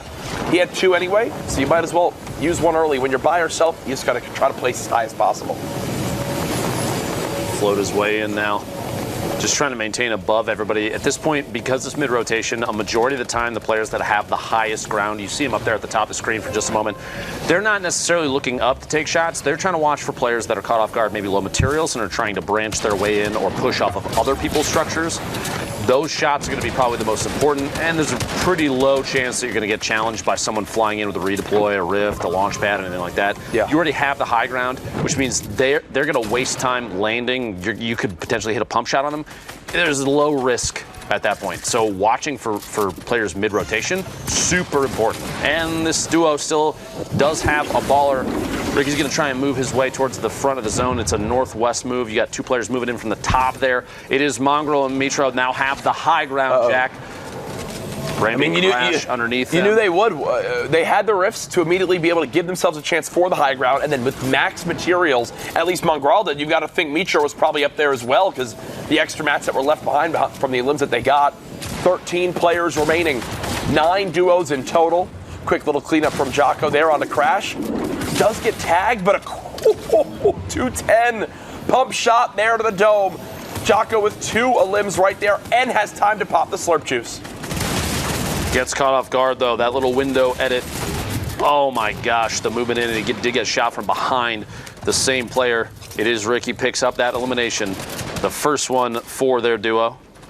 9 players left, Jack. 8 duos for 8 teams, which means there's all solos except for 1. At this point, if you're Ricky, give yourself a chance. Just pop one of these slurps. Even though you're full health, just pop one of them. Launch pad being used. Is Mitro about to be challenged on the high ground? It appears so. 1 elimination comes on in. A second player challenges as well. Mitro in the build battle. This could decide who can win this game. He will drop on down. Oh no. Mitro. A 20-meter fall. Falls. It actually took another player out as well at the exact same time. 5 solos remaining. They were just too high up. Look at the build battle. It caused them both to go too high up. And I think Mitro was hoping that he would get his elimination bonus for the health on a limb, but it didn't pop in yet. Terrible ending there for that duo. 5 teams left with 5 players, meaning it's just all solos from here on out. Who can clutch up for their squad? Blazu, battling for the high ground, continues to just keep these materials and ramps in his favor. Only has a shotgun and SMG, but at this point in the game, Ben, that's really all you do need. Still 44 total builds. 3 players now left. The drop on in. Beautiful quick swap and cleanup with that legendary compact SMG. Sees with no shield. Blocks who high ground. Health advantage. Has minis. Material advantage. I mean, this is his game to win. At this point, only a mistake is going to cost him, or an extremely solid pump shotgun shot. But even then, that green, it's not going to hit for 200, even if your opponent's swallowing the barrel. At that point, it still won't do enough damage. Z's arguably, I mean, this is potentially the worst position he could be in. Yep. I mean, the one thing that I kind of see is that he does have a campfire when his opponent doesn't. But I wonder if Bloxu is expecting him to run out of materials anytime soon, because last we checked, player on the low ground was down to just 7 total builds, and you've got to think they've been using builds this whole time. Well, there's only 20 builds remaining of his zone. He's staying right inside the zone. Maybe pop that slurp just a little bit early. He was already 100, so he could have saved it for just a moment. Sees, takes the shot, and there it is. Blazu secures the victory royale. Excellent. Yeah, that was a solid game. To be honest, that clean, using the new bunny hop emote there. 5 eliminations, a victory royale, a bunch of points earned. for the duo right there. The action continue.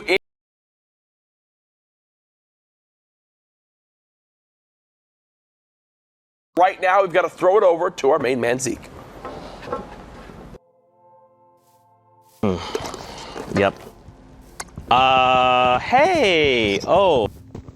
I'm just gonna set that aside. Yeah, just like Courage talked about, EU has wrapped up, guys. Now listen, I know you want to see standings, but we're gonna throw to a 5-minute break, and when we return, we'll have those standings for you guys to take a look at. So stay tuned. We've got more Fortnite action after this.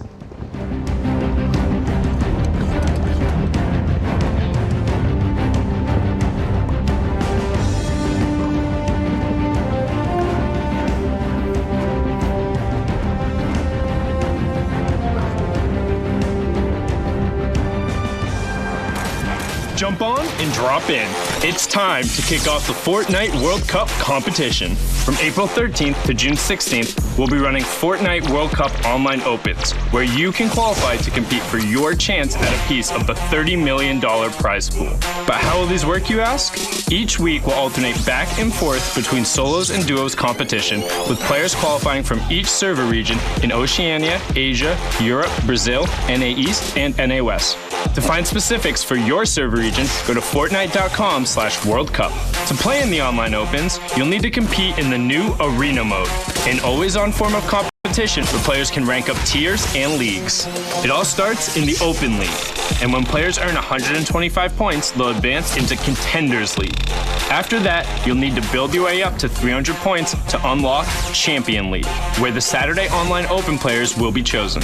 Then, we'll take the top 3,000 solo players or 1,500 duos from that Saturday's semifinals and advance them to the Sunday finals. Each Sunday, 20 players will rise to the top and qualify to join us in New York for the Fortnite World Cup Finals. Buckle up, because we're officially on the road to the Fortnite World Cup Finals.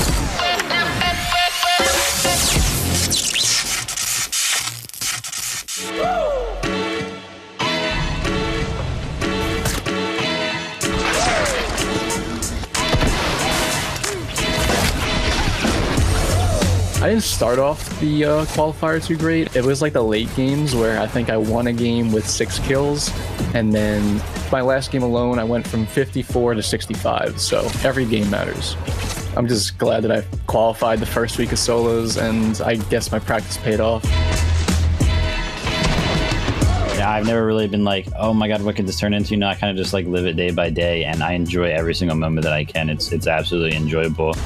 To come into like the World Cup, which is basically the most competitive event so far, you have everybody around the world, everybody's allowed to compete, and then to just come out of the gates and qualify for the first week is just absolutely amazing. Like, it's a special sensation. I want to be the best player. I want to be better than all people and progress in myself. I need to play more aggressive and more play the high ground. So far I'm the only Finnish person, and it feels awesome. Like I can maybe give the best presentation for Finland. I don't know if they actually understand how big this is, but after the news, all of them have been like congratulating me, and it's a huge influx of like new support, and it's overwhelming. I have a few close friends, and they're just blown away. What is this? This is what you've been doing, and thankfully they're very supportive. I think we have a really good roster. We picked up some really good players. I think I put out a good first impression. There's just random moments throughout my day where I'm just like, oh my god, I actually qualified. Like, I'm going to the World Cup. I'm going to New York City. It's gonna be so fun. I love it. It's awesome. Thanks, Fortnite.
Welcome back, ladies and gentlemen, Jonesies, Bonesies, and everyone in between. My name is Sundown, and we're here at the Fortnite World Cup Online Open number 2. It's the first Duos week. We've already jumped into some of the European games, but now, I know they played overnight. We already covered a little bit of it, but we want to give them some of the spotlight. So we're going to jump right on in to some of the Oceania matches with Zeke and Golden Boy, and I could not be more excited to cover some of these guys.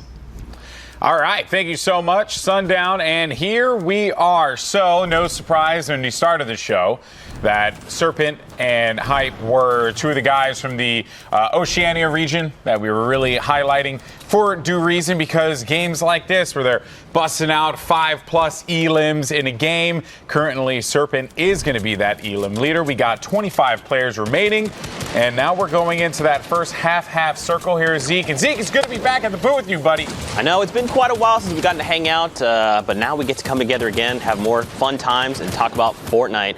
My goodness, the BES boys, man, Hype and Serpent, these guys are absolute slayers. 7 eliminations between them here in the Oceania region.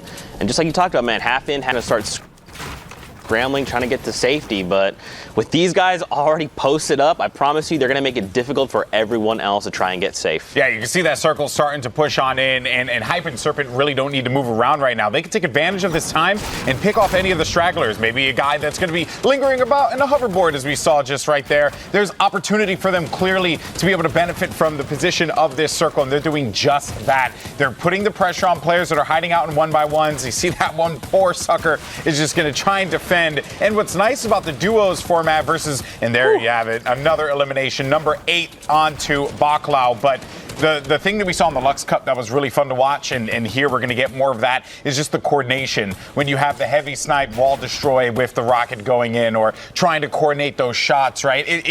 You see the talent when they do it solo, but duos, you have to have that next level coordination, or the double heavy snipe, right? Like, those are always just fun to watch. Yeah, man. And, you know, this is going to be a really easy mark of distinguishing who's a very dominant duo, right? A lot of people kind of would think, oh, duos, you know, you're just playing with your buddy, like it's just a good time, but it's actually a lot more difficult because there's a lot of more decision making that goes into anything you do. As simple as like, hey, I want to push this guy. If your duo is like, look, man, I don't have mass, I'm not really comfortable with this, you can't just push the guy, right? Unless you're like, I don't know, something like Mitro, then you just kind of do whatever you want and dominate everyone anyway. But these BS boys are really showing up, putting on quite a clinic, and they're doing it really safely. You can tell they're really maximizing every single everything they have at their disposal. Yeah, and I did like that decision by them as well. They were furthest back, so they had to utilize that jump pad to just go right to the edge of the zone and just get into that safe area. Players are going to start to rotate out. That probably was the worst circle they could possibly have had for what they previously had, where they were able to just hold down the safe area this time around, having to completely go to the other end here and then keep on building out. But what they're doing brilliantly is maintaining the high ground. They're going to have some campfires. They're going to have some traps in case players who rift up maybe try and jump on top of them. They could save that for a little bit later. They don't need to use those right now. For now,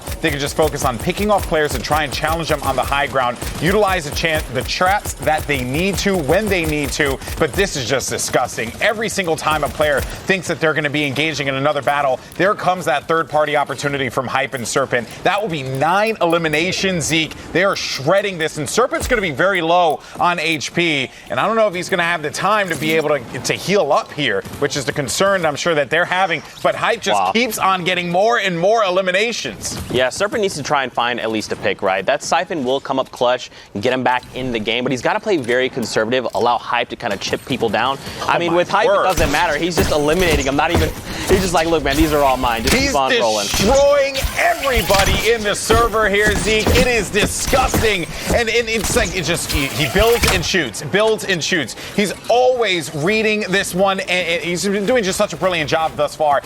He's been reading it like an open book. Anyone that tries to challenge him above, goodbye, and clap. Now you just got clapped. goodbye, my friend. You got 2 ballers there. I don't even know if that's going to be a problem. Serpent, he hasn't had an opportunity to be able to heal up because Serpent hasn't gotten any eliminations. It has been all hype all the time. He's living up to that name, Zeke. He's bringing the hype. This is insane, dude. And we just hit top 5, so another set of placement points. These guys are poised to make and walk away with victory out. Another Elim, GB. What's happening? This is 16 between them. And Serpent just got some heals, so nicely done there. The rocket goes down. That's going to be you mad, bro. You mad, bro's definitely going to be mad here, Zeke, because Hype and Serpent, they're surrounding them completely. This is why they're the team to look out for in this region. You mad, bro had no chance.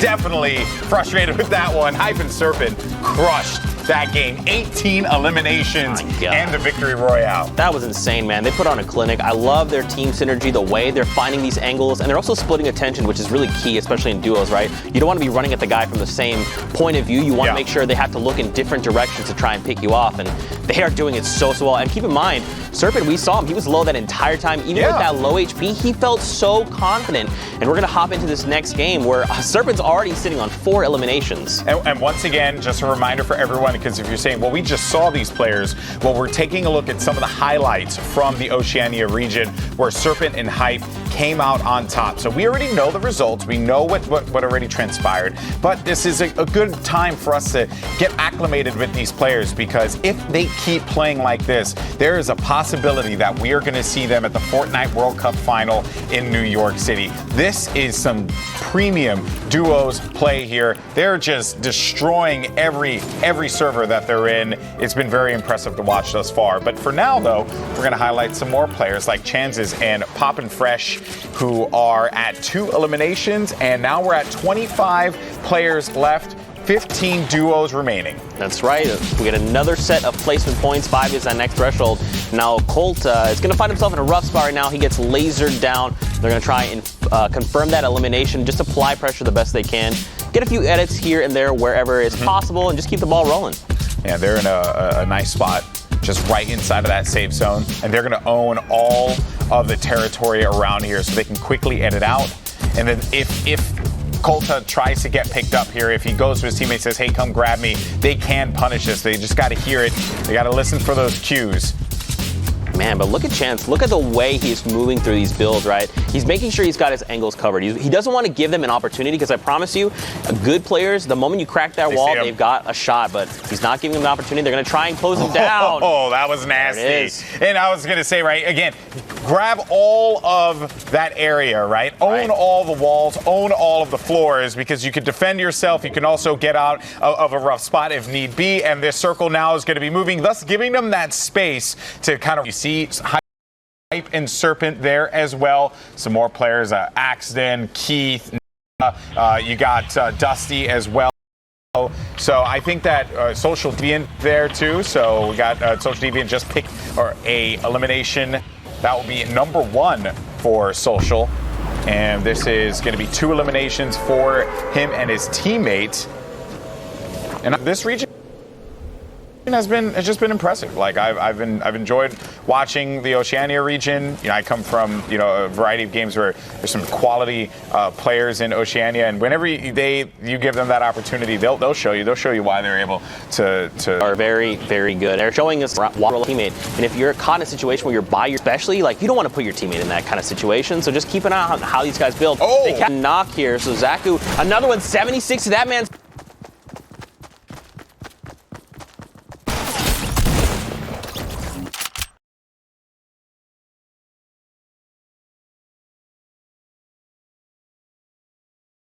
Face. Anything else to follow up? Okay, never mind. We find another one.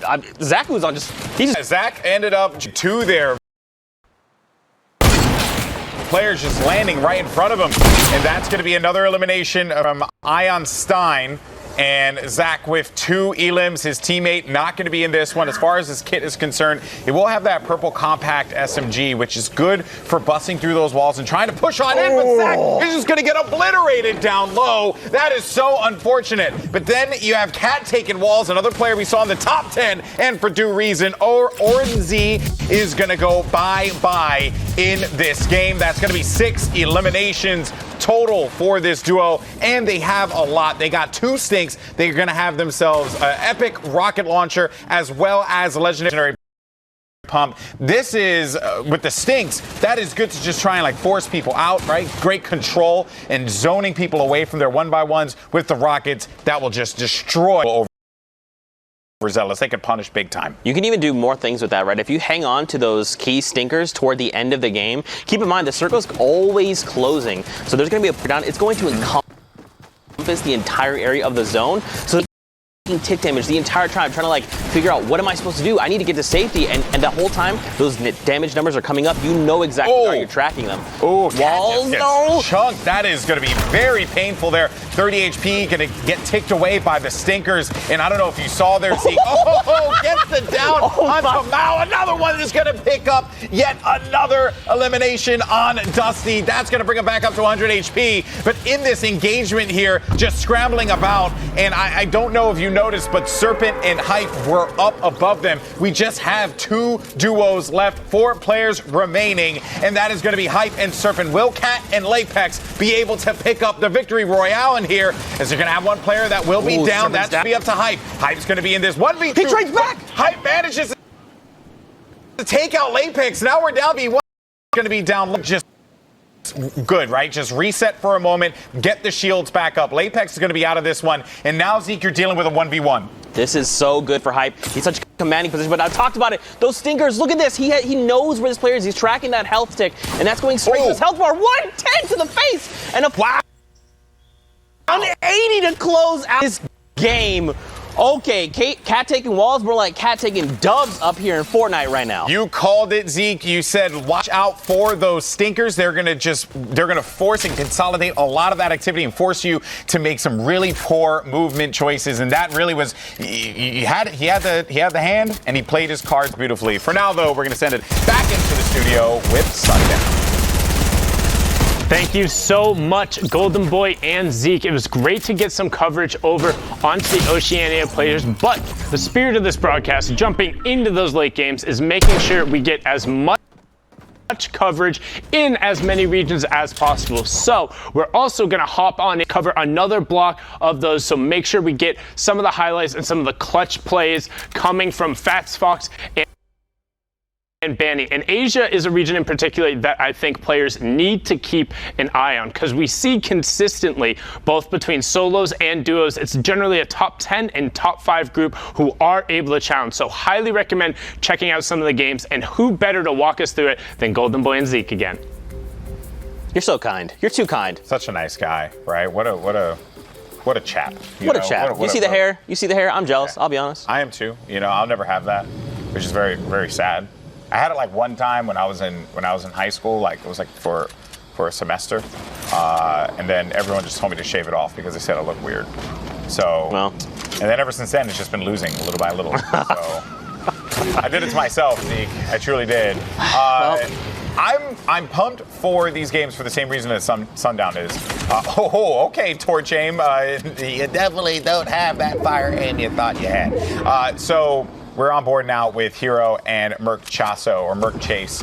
But I'm always excited to talk about Asia because in competitive gaming, right, like this region is so dominant across a variety of titles. And I've worked what a shot there onto Fichka. And that's why you just can't sleep on this region. You simply cannot, because everyone always does that. They're like, but in, they play a lot of, like the battle arena type games. They play a lot of strategy games. They don't really play like games that are like action games that require you to have aim and stuff. No, that is factually untrue. They are good at pretty much anything, and if you sleep on them, it's your own dang fault when they're stunting on you and picking up nothing but dubs. So trust, this is I'm pumped to see how these players play at the Fortnite World Cup final, because that is really going to be that test, right? That's going to really give us that indication. It's like, where is the skill level of these players when it comes down to that international competition? And I think that's a good point, because that's probably how they're feeling too. They want to see how they square up against people across the way, right? You want to say, all right, I want to face off against someone like Vivid, we saw back in Summer Skirmish. Like, yeah, let's go toe to toe with this guy. I want to test my mettle, see what's up. And I think Cam made a fantastic point that the spirit of this broadcast is really just to highlight as many people, as many regions. Fortnite is a global game, and we want to make sure everyone has that moment where they can say, like, look, check this awesome play I did. Here it is. These guys talked about it. And okay, Hero is being the hero that we need and deserve right now. He is not missing shots. He's going to try and get Merc chase up. Oh, and his buddy has to get in there. It's okay. Yep. Come on, friend. Come inside. Yeah. Come here, buddy. Come here. He's already started the revive, so this is fine. Everything's going to be okay. And everyone's just kind of like letting this happen? What's going on? Did they just forget they downed a player? Yeah, well, I believe he really, like, I think there was just that concern about, like, where they needed to be at that moment, right? Some players, which I don't necessarily agree with. I mean, if you have that opportunity to, like, clean it up, get that siphon, pick up that HP, right? Because it is so critical in these late games. But hey, right, these things kind of happen. But now it's Faxbox and Banny. And Faxbox already going to New York City, already qualifying for the Fortnite World Cup. But this is one of the reasons why Faxbox might be one of the players that not only qualifies for solos, but also for duos. The consistency, so nasty. I can't believe managed to live through that one. That is, the trap was down, and one would have thought that trap would have been the doom there of Faxbox. But instead, Faxbox is going to keep trucking on in this game and owning the high ground. But look at all the activity down low, Zeke. Lots of players scrambling to just get more points in the placement category. That's right, man. Don't forget, guys. In top 5, we see another set of placement points. Sasuke there going down, unfortunately. So these guys need to be careful, right? They want to get those very vital points for hitting top 5 as a duo. We see these players kind of rotating around. Another player goes down. It looks like it was Flozy's teammate, Noel. Noel will be down. No, I don't know. You gotta leave him. You gotta leave him. You're gonna take way too much damage. That's a tough spot to be in. Oh my God, from up top!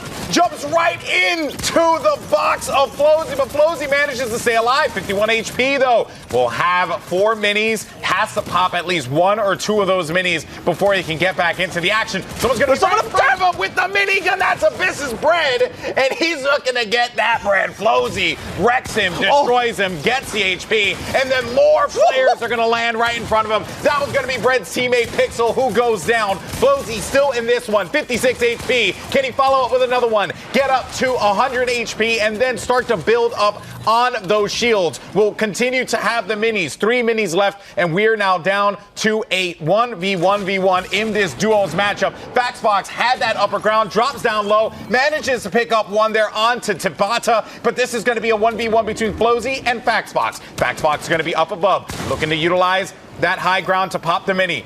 Same thing for Flozy. Flozy needs to pop a mini himself so he can get competitive in this fight here. Gonna have 100 HP basically between the shields and the regular green HP. Oh, he didn't know he was! Drop down in front of him. 12 HP for Flozy, but Faxbox picks up the victory royale. And that was gonna be nasty with the blue pump to secure it. That was 13 eliminations total for the top boys. My gosh, man. Faxbox, not only is it in his name, he's showing us why he's sitting there at the top of the leaderboard, right?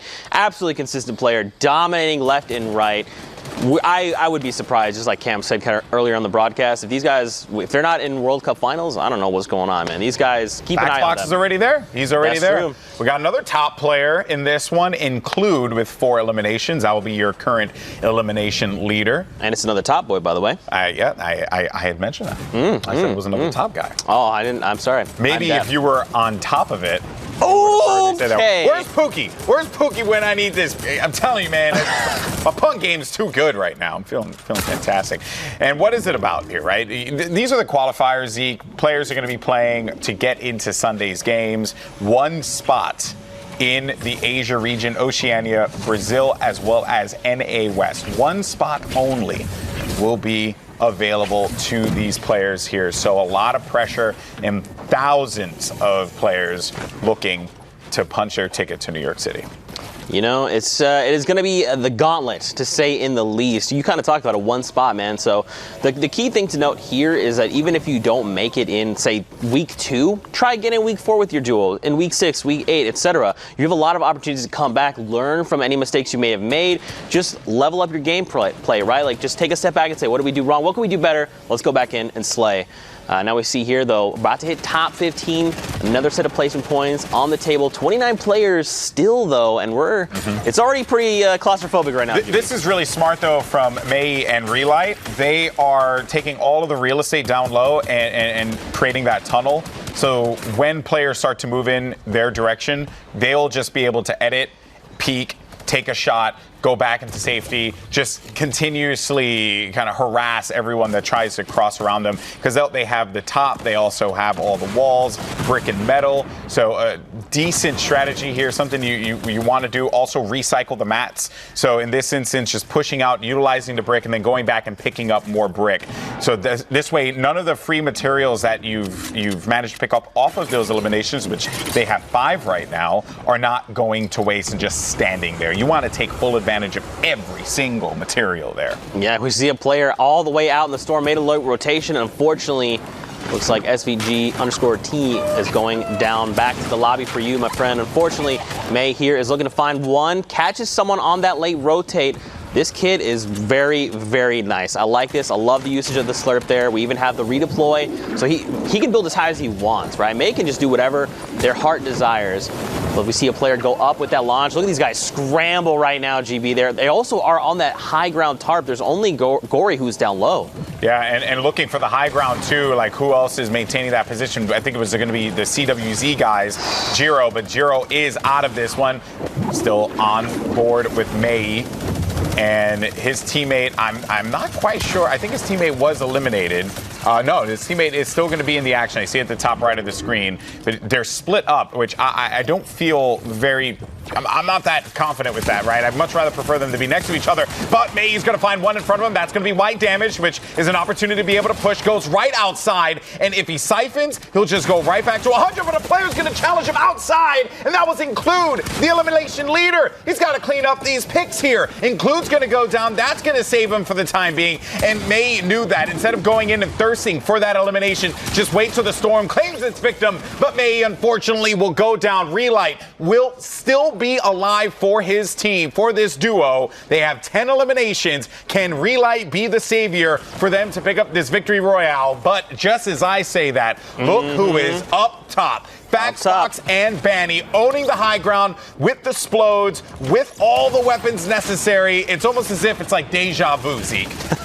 That's right, man. We're going to see these guys quite a bit here in these games, but Hyper here is trying to do everything he can to keep himself safe in the 1x1. Look at all the players alive. It's a 2v1. It's basically a free-for-all except one duel remaining right now, and Wolfie Hyper is super low. If he finds a nice Elim, I take it all back to Siphon. This is what you talked about earlier, GB. This is make or break, right? Picking up a Siphon is so key because it's going to give you that 50 HP, and if you're topped off at 100, it's going to convert to shield. Has no builds to be able to get this. Can he pick up this player here? But it won't matter. FaxFox and Banny will take another one. And a reminder for everyone, we're looking at the games from FaxFox and Banny, how they got to the point where they're number 1 in the leaderboard.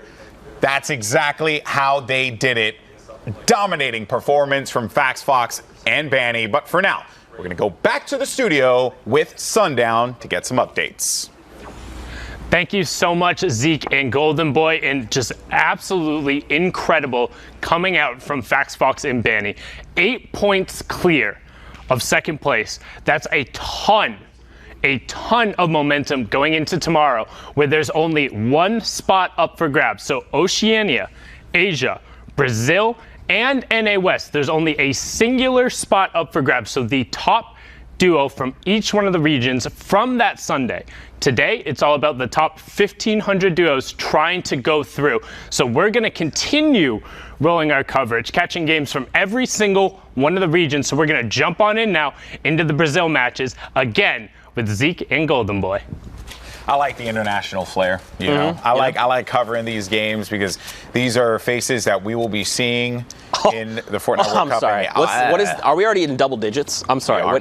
Can we redo this? What is going on right now? Dekouts. He is, and I love one great name too. I just want to say that this is clinical. 16 eliminations in Brazil. Wow. All right. So apparently DK outs and blackouts. Sorry. DK outs and blackouts. Yeah, like every season. Yeah, they're already on 16 eliminations together. These guys are just destroying this lobby. What is going on? Take a look at their loadout. They've got the utility, they've got the dynamite, they've got golds across the board. They're shining bright like diamonds. There's a player going down right there, a confirm as well.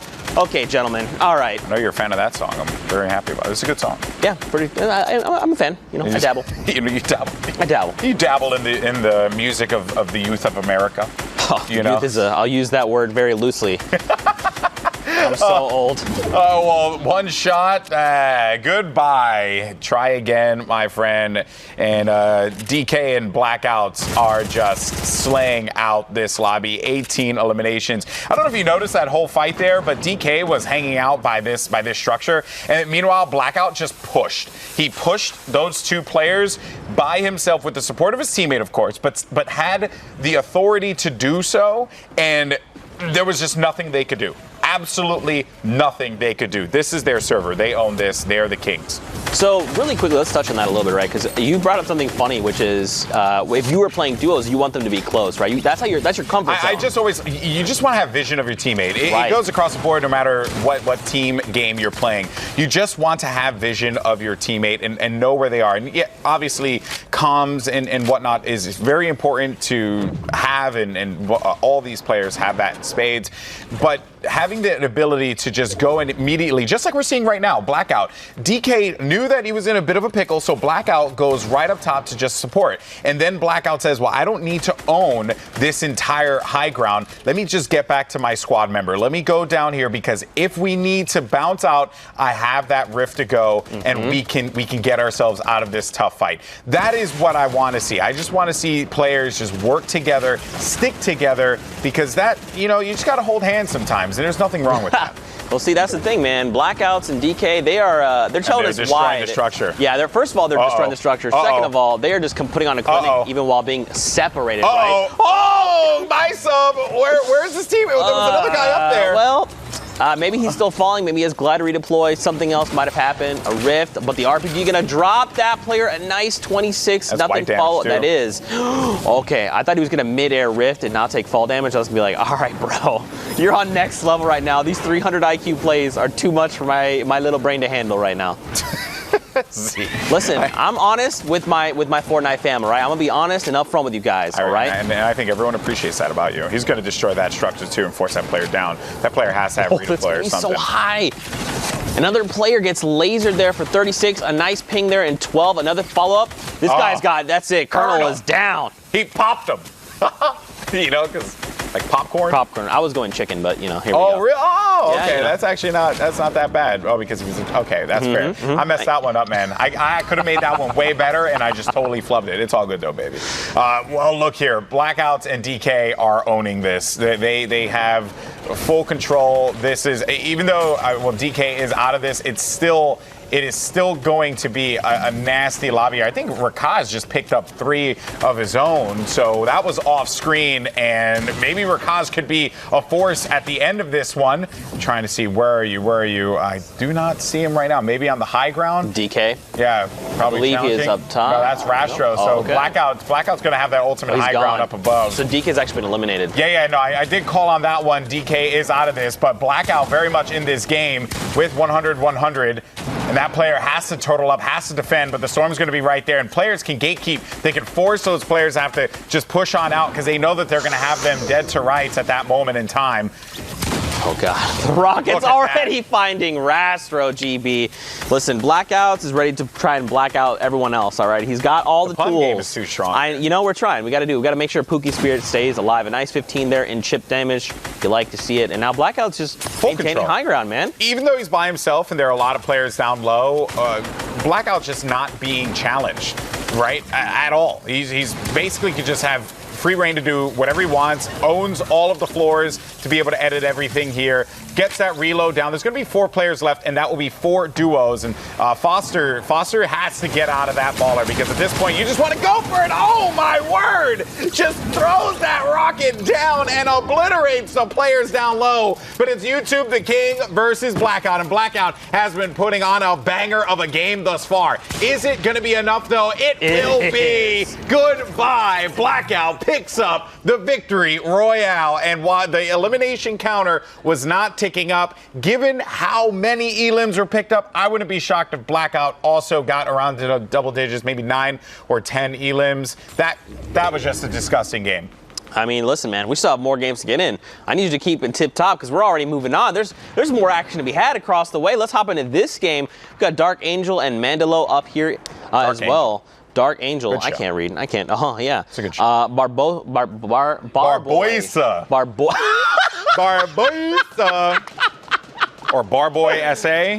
Not to it be could be Barboy SA. Not to be confused with Barbosa. Barboisa. But, you know, like, because, you know, sometimes players put their region, so it could be Barboy SA or Mandalo. What a shot there with that heavy purple snipe. You know, beaming from the distance. All right. I'm at a loss for words. So I'm just going to let you take over for a little bit because physically uncomfortable. I understand. See, it happened to me a lot last week where I just didn't know what to do with my hands.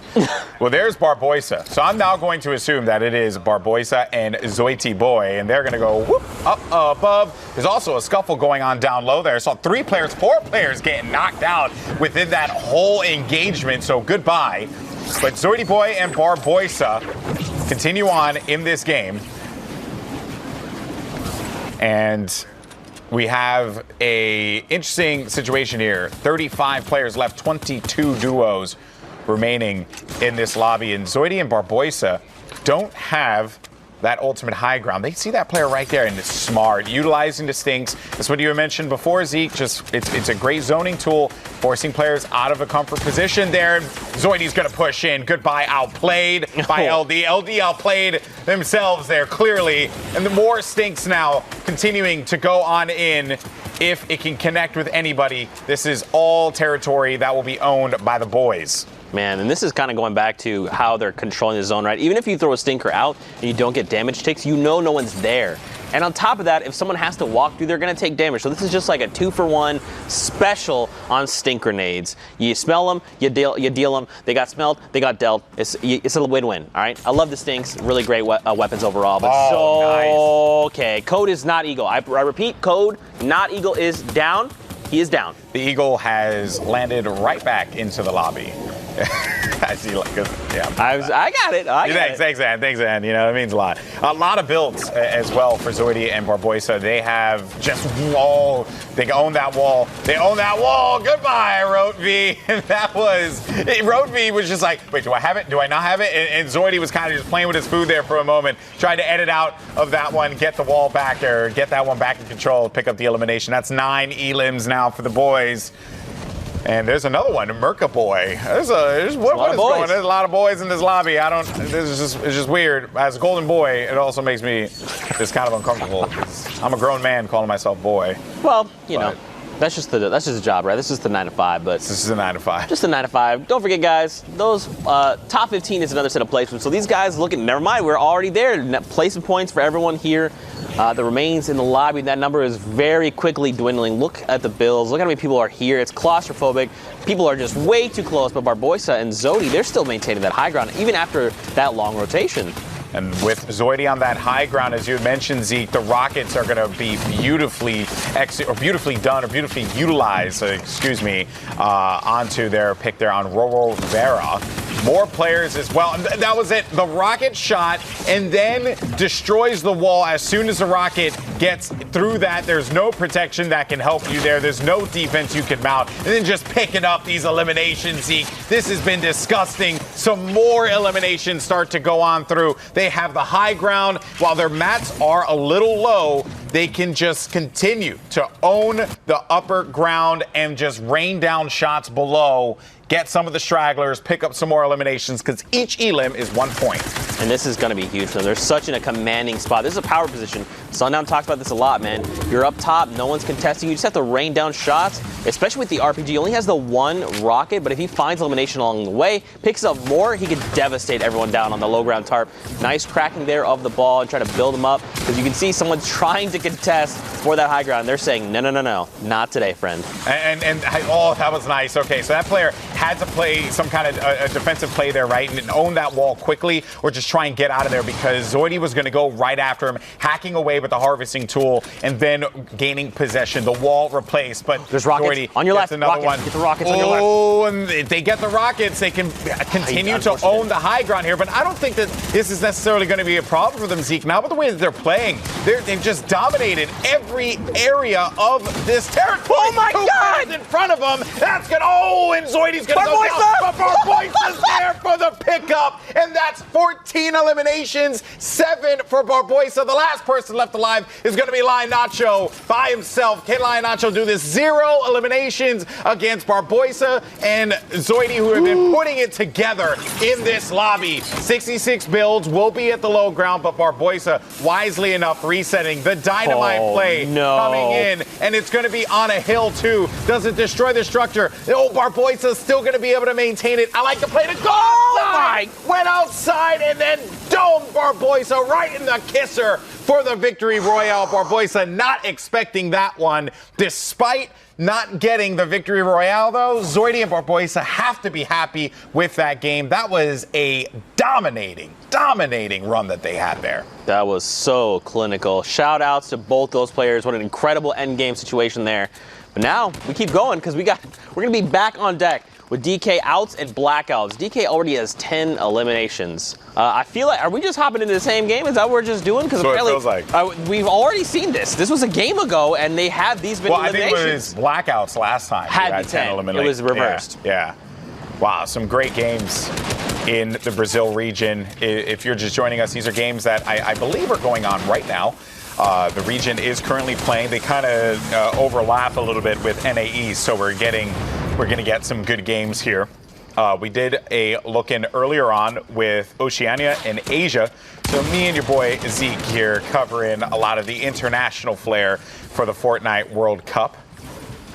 And look, man, there's a lot of names. Just like you said, don't sleep on anybody because these guys are just as good as anyone else. I promise you that. So if you're new to Fortnite, you want to level up your gameplay, watch everyone. Look, pick a player and just tune in, see what they're doing, see how they can help you level up. And two, if you're like, hey, I've never heard of Mystic, just go give him a follow on Twitter. If he's got a YouTube channel or a Twitch stream, just tune in. These guys are all phenomenal, and they're all trying to make their way and punch their ticket to the World Cup Finals in New York City. So let's hop in with Master and see what's going on. That was the best part for me about the Lux Cup, and you know, apropos skin choice here, but that was definitely one of my favorite parts of it. Highlighting some of these players, I've had a blast. Zeke, talking to a lot of the community, getting to know them very well, and going on Reddit, going on Twitter, and talking to all the players. It's actually been pretty dope. Yeah, man. Always want to make sure that you. Oh wait, I'm sorry. Dr. Lupo here. The best part of any cast is Golden Boy and Zeke. Smile. There you go. Dr. Lupo. These are real facts. It's Lupo, man. It's Lupo, man. That's how you know we're all friends here. You know, we like to just do silly things. We all things. hold hands, except when Courage said I wasn't good looking, and that one hurt. Thank you. Dr. Lupo just said you are beautiful, and Even though Courage, I'm shocked because I've known Courage for years, and I've never seen him this tall. So it's just been. It's crazy. It's crazy. He's like 6'2" right now. Jim, man. And absolutely jacked. Jack is jacked. Jack Dunlop. You know who else is jacked? You know who else is jacked right now is this lobby, because it is full of great players left and right. 23 left, so that means we hit first round of placement points and 15 is the next. Let's see what's going on here with a Gaunellis, who's got only one elimination. Okay, I was about to say. No, the loadout. Gaunellis, so just so everyone knows, right, at times there is some graphical issues that will come up with the spectating. It's continuing to be iterated and worked on week in and week out. But I thought it was absolutely hilarious that we went into Gaunellis' POV and all that this person had was a green AR. Listen, that's it. If that's all you need to win. Oh, the community launchpad, Monster, I got you covered, buddy. Community launchpads, man, keep an eye out for those. Anytime you hear that sound, it's everyone knows, like, there's a launchpad somewhere, I need to get over there. Please, not like this, not in the box. What's in the box? It's aggro. He is going down, and this could mean, is that another fish? Is that a fish that's on the other side of the wall? I hope we'll find out. Okay, looks like they did this bail. They're like, you know what? You got that elimination. Good. I'm just gonna go up. That was like 8 players on one launch pad. Surely they all thought that it was a mad dash to just land. That's all that was.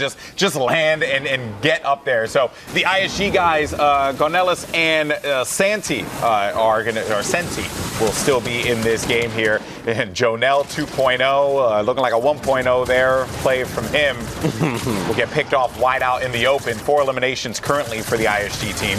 I love that they're also changing elevation, right? They're also coming down because you could stay up top and maintain the highest of the high, but if something goes down and someone cracks your builds, you're going to fall quite the ways and get back to the lobby. I think the other reason, too, is that Master was there challenging them, so they just regrouped down low. Senti, though, Mystic's even higher than that. So Mystic has the ultimate high ground, and they have 12 eliminations. The player's going to try and jump on them. Will Mystic be able to defend this one? And players continuing to just to glide down will get picked off at this point in the game if they're not careful. They have to be very nimble with their movement. They could be sitting ducks. You're literally sitting ducks at that point, right? Yeah. You're just holding the glider and you're like, hey guys, here I am. Please take shots. Just go for it. So I think that Mystic and Master forcing ISG off of the high ground, beautifully done. Absolutely. They're just playing the objective, right? The objective is how can we keep high ground and how can we force everyone down below us into the most uncomfortable positions? Because right now that's what you see, that's what's happening, right? A lot of these guys, there's someone down there that's not even building. They have nothing left to build. It's actually Gonellis, who we saw up top, who is keeping the high ground, is now on the lowest. The low gets cracked. And La Manuela goes down and takes out Gonellis, who's going to be on the knees, but it will be Manuela who has to go back to the lobby. So Gonellis is down but not out, but shortly will be out of the game because you just can't pick someone up at this point in time. And the last player now will be Senti, but Master and Mystic know you push because you can't lose. If they lose this one, it would be shocking, especially with the game that they have had so far. Mystic putting the pressure there onto that final player, Senti. Senti goes outside of the storm. Can Senti make a miracle play? But it's not going to happen as Mystic and Master own this lobby today. Man, so that's what I was kind of talking about, is kind of forcing players down below you into uncomfortable positions. You saw they forced out that ISG player, and it was to a point where they didn't even know, like, oh, I have to kind of go up this hill now. It didn't work out in your favor because they controlled that end game. They decided what that player was doing, and it worked out. Second, they were able to get that high ground, and don't get me wrong, high ground doesn't always dictate that you're going to win the game. Totally. But the way that they force ISG off of that territory, they then owned it. They had full reign of that whole area to just do what they want to do. We all have the ISG guys in the lobby once again. We also have Ninguero and Magic Boy. Another boy. Another boy, and there's a format refresh on the right side of the screen. In case you're tuning in, hope you've had an awesome Saturday. Welcome to the Fortnite stream. I'm Zeke. This is GB. We got a bunch of other crew here as well, casting the online open qualifiers. This is week 2, duos format, and you're in for a treat. We're hopping in from circles 4 and 5 on back-to-back, rapid fire action all the time. Game after game after game. After game. You want to know a fun fact? Yeah. Zeke, let me hear it. One of my first gamer tags was Magic Man. Whoa. That's true. Magic Man. Magic Man, yes. But then you went to Golden Boy. Well, no, it was Golden Boy, but then I was like, well, I'm an adult, and I should change my name. And then I saw Talladega Nights, and I was like, oh, El Diablo and the Magic Man. Yeah. And I thought Magic Man would be great. But then I started to do more research and realized maybe that wouldn't be a good name. Did you tell? Yeah, so, but you know what? Magic Boy, do you, boo. Do you. No one's going to judge. It's okay. Except me. I like Golden Boy anyway. Thanks, man. I like how every broadcast I do for Fortnite, I always end up talking about a crazy backstory, or something like back in the day, or just like or just my name in general. There you go. Just find a way. I need the kids to know. Okay, there you go. So Gonellis, oh man, that is rough there for Gonellis, who just got caught there. So the play that was being made by Eds was to use that heavy sniper to burst through that wall, destroy the wall instantly, get in, and then pop him in the face with that blue pump. Now, they were able to defend, but at that exact moment, that edit went down, and still Eds got exactly what Eds wanted. It just didn't go the way that he would have wanted. It didn't go like exactly according to plan, I should say, rather than didn't go the way he wanted. Because what he wanted was the elimination, and he got just that. Yeah, absolutely. Very well executed by him. And again, you're going to see a lot of that happening. Always keep an eye. If someone has a heavy sniper, they're going to look to do one of two things. Either really long range picks, actually three things rather. If you're working with a duo, you can crack a wall and send an RPG in, even trade shots, or you're just going to walk point blank that wall because it destroys built structures. Basically one shot, right? So you're going to walk up, shoot the wall, it goes out, and you're saying, hello, friends, I would like to enter your abode. Hello, do you have sugar? I am your neighbor. Please allow me sugar, which is your entire loadout, thank you. Yes, that is, give me the sweetness. So Eds and Barsani continue to own the lobby here. And they're going to be in that high ground position. We've seen players dominate here in the past. This will be no different. Given how these rotations are working out, they just have to be careful, keep their backs against the storm, but make sure that they're building out, continuing to carpet the high ground and own all of this and take the shots where they need to, pick up those eliminations. And just as I say that, right, Kyoto does go down, which gives Eds that HP to get back into this one. Man, he is on just a spree right now, taking down players left and right. We see someone try to go up and challenge, but they're going to get cracked quite a bit, being chipped all the way down into critical, which is super, super rough. But now, look, players are down below finally saying, look, we want you guys off the high ground, and they're tarping correctly. Before we saw with just the floor, now they're doing with the roof, the pyramid, and the floor, right? But Eds doesn't have a lot of resources here. 46 builds, but that can go away very quickly when you're doubling up, when you're putting floor and pyramid, floor and pyramid. That goes away rapidly. And oh, wait a minute. It's coming down. Actually, the builds ends up getting crushed, so they still hold their high ground, but all those resources, everything's going to go away. Now they just need to hold this down. Don't get too crazy. Play for the picks, find who's going to be exposed, and if you find a pesky baller going about, just punish that player there. Matsu goes down, and the baller's going to be out of here. Just as I said, look for the picks, just play it intelligently, and victory will come your way. And Eds and Barsoni, very well done from them thus far. They own all of the high ground. A lot of these players are going to be down below trying to scramble. They're in a 1v1, v2 situation, right? Only 5 players remaining. And Eds and his duo partner, Barsoni, they are in commanding spot. They have everything. They have the advantage because they are a duo going up against a bunch of solo players here. So this, if you want to take the odds, it has to go for Barsoni and Eds. Barsoni does need to be careful, but Eds, with those rockets, continues to punish down low. Players think that they're safe. We'll be able to build out. This burns through it, and toward the end of the game here, you're going to start to feel that hurt. You're going to start to lose that, and there you go. The victory royale. Very, very well done. Just a simple win there for Eds and Barsoni. Throw down the rockets, rocket after rocket after rocket. They weren't being challenged. They can continue to reload safely, and there you have it. Victory royale. Yeah, textbook went from them. We kind of saw there. He started, once we clued into him, 6 rockets, right? You just keep firing over and over. Eventually, you're going to exhaust the enemy's resources. Maybe you even get it in on an interesting angle, crack their shields. We saw 120 go through on that player. So it's just about, closing out the game, and they did it very well. Textbook from them. But I believe we have one game left to go on into. But, dude, these games have been crazy. Yeah, some great games from all the regions. The international competition in Fortnite is certainly something that we need to continue to keep a close eye on. If you are sleeping on them, well, that's your own fault. You shouldn't be doing that. These players are here to play. This is the Fortnite World Cup. There's a lot of money on the line. What, $30 million for the New York City final? That's a lot of cash. Lives will be changed at that event. And these players in the international scene, they have the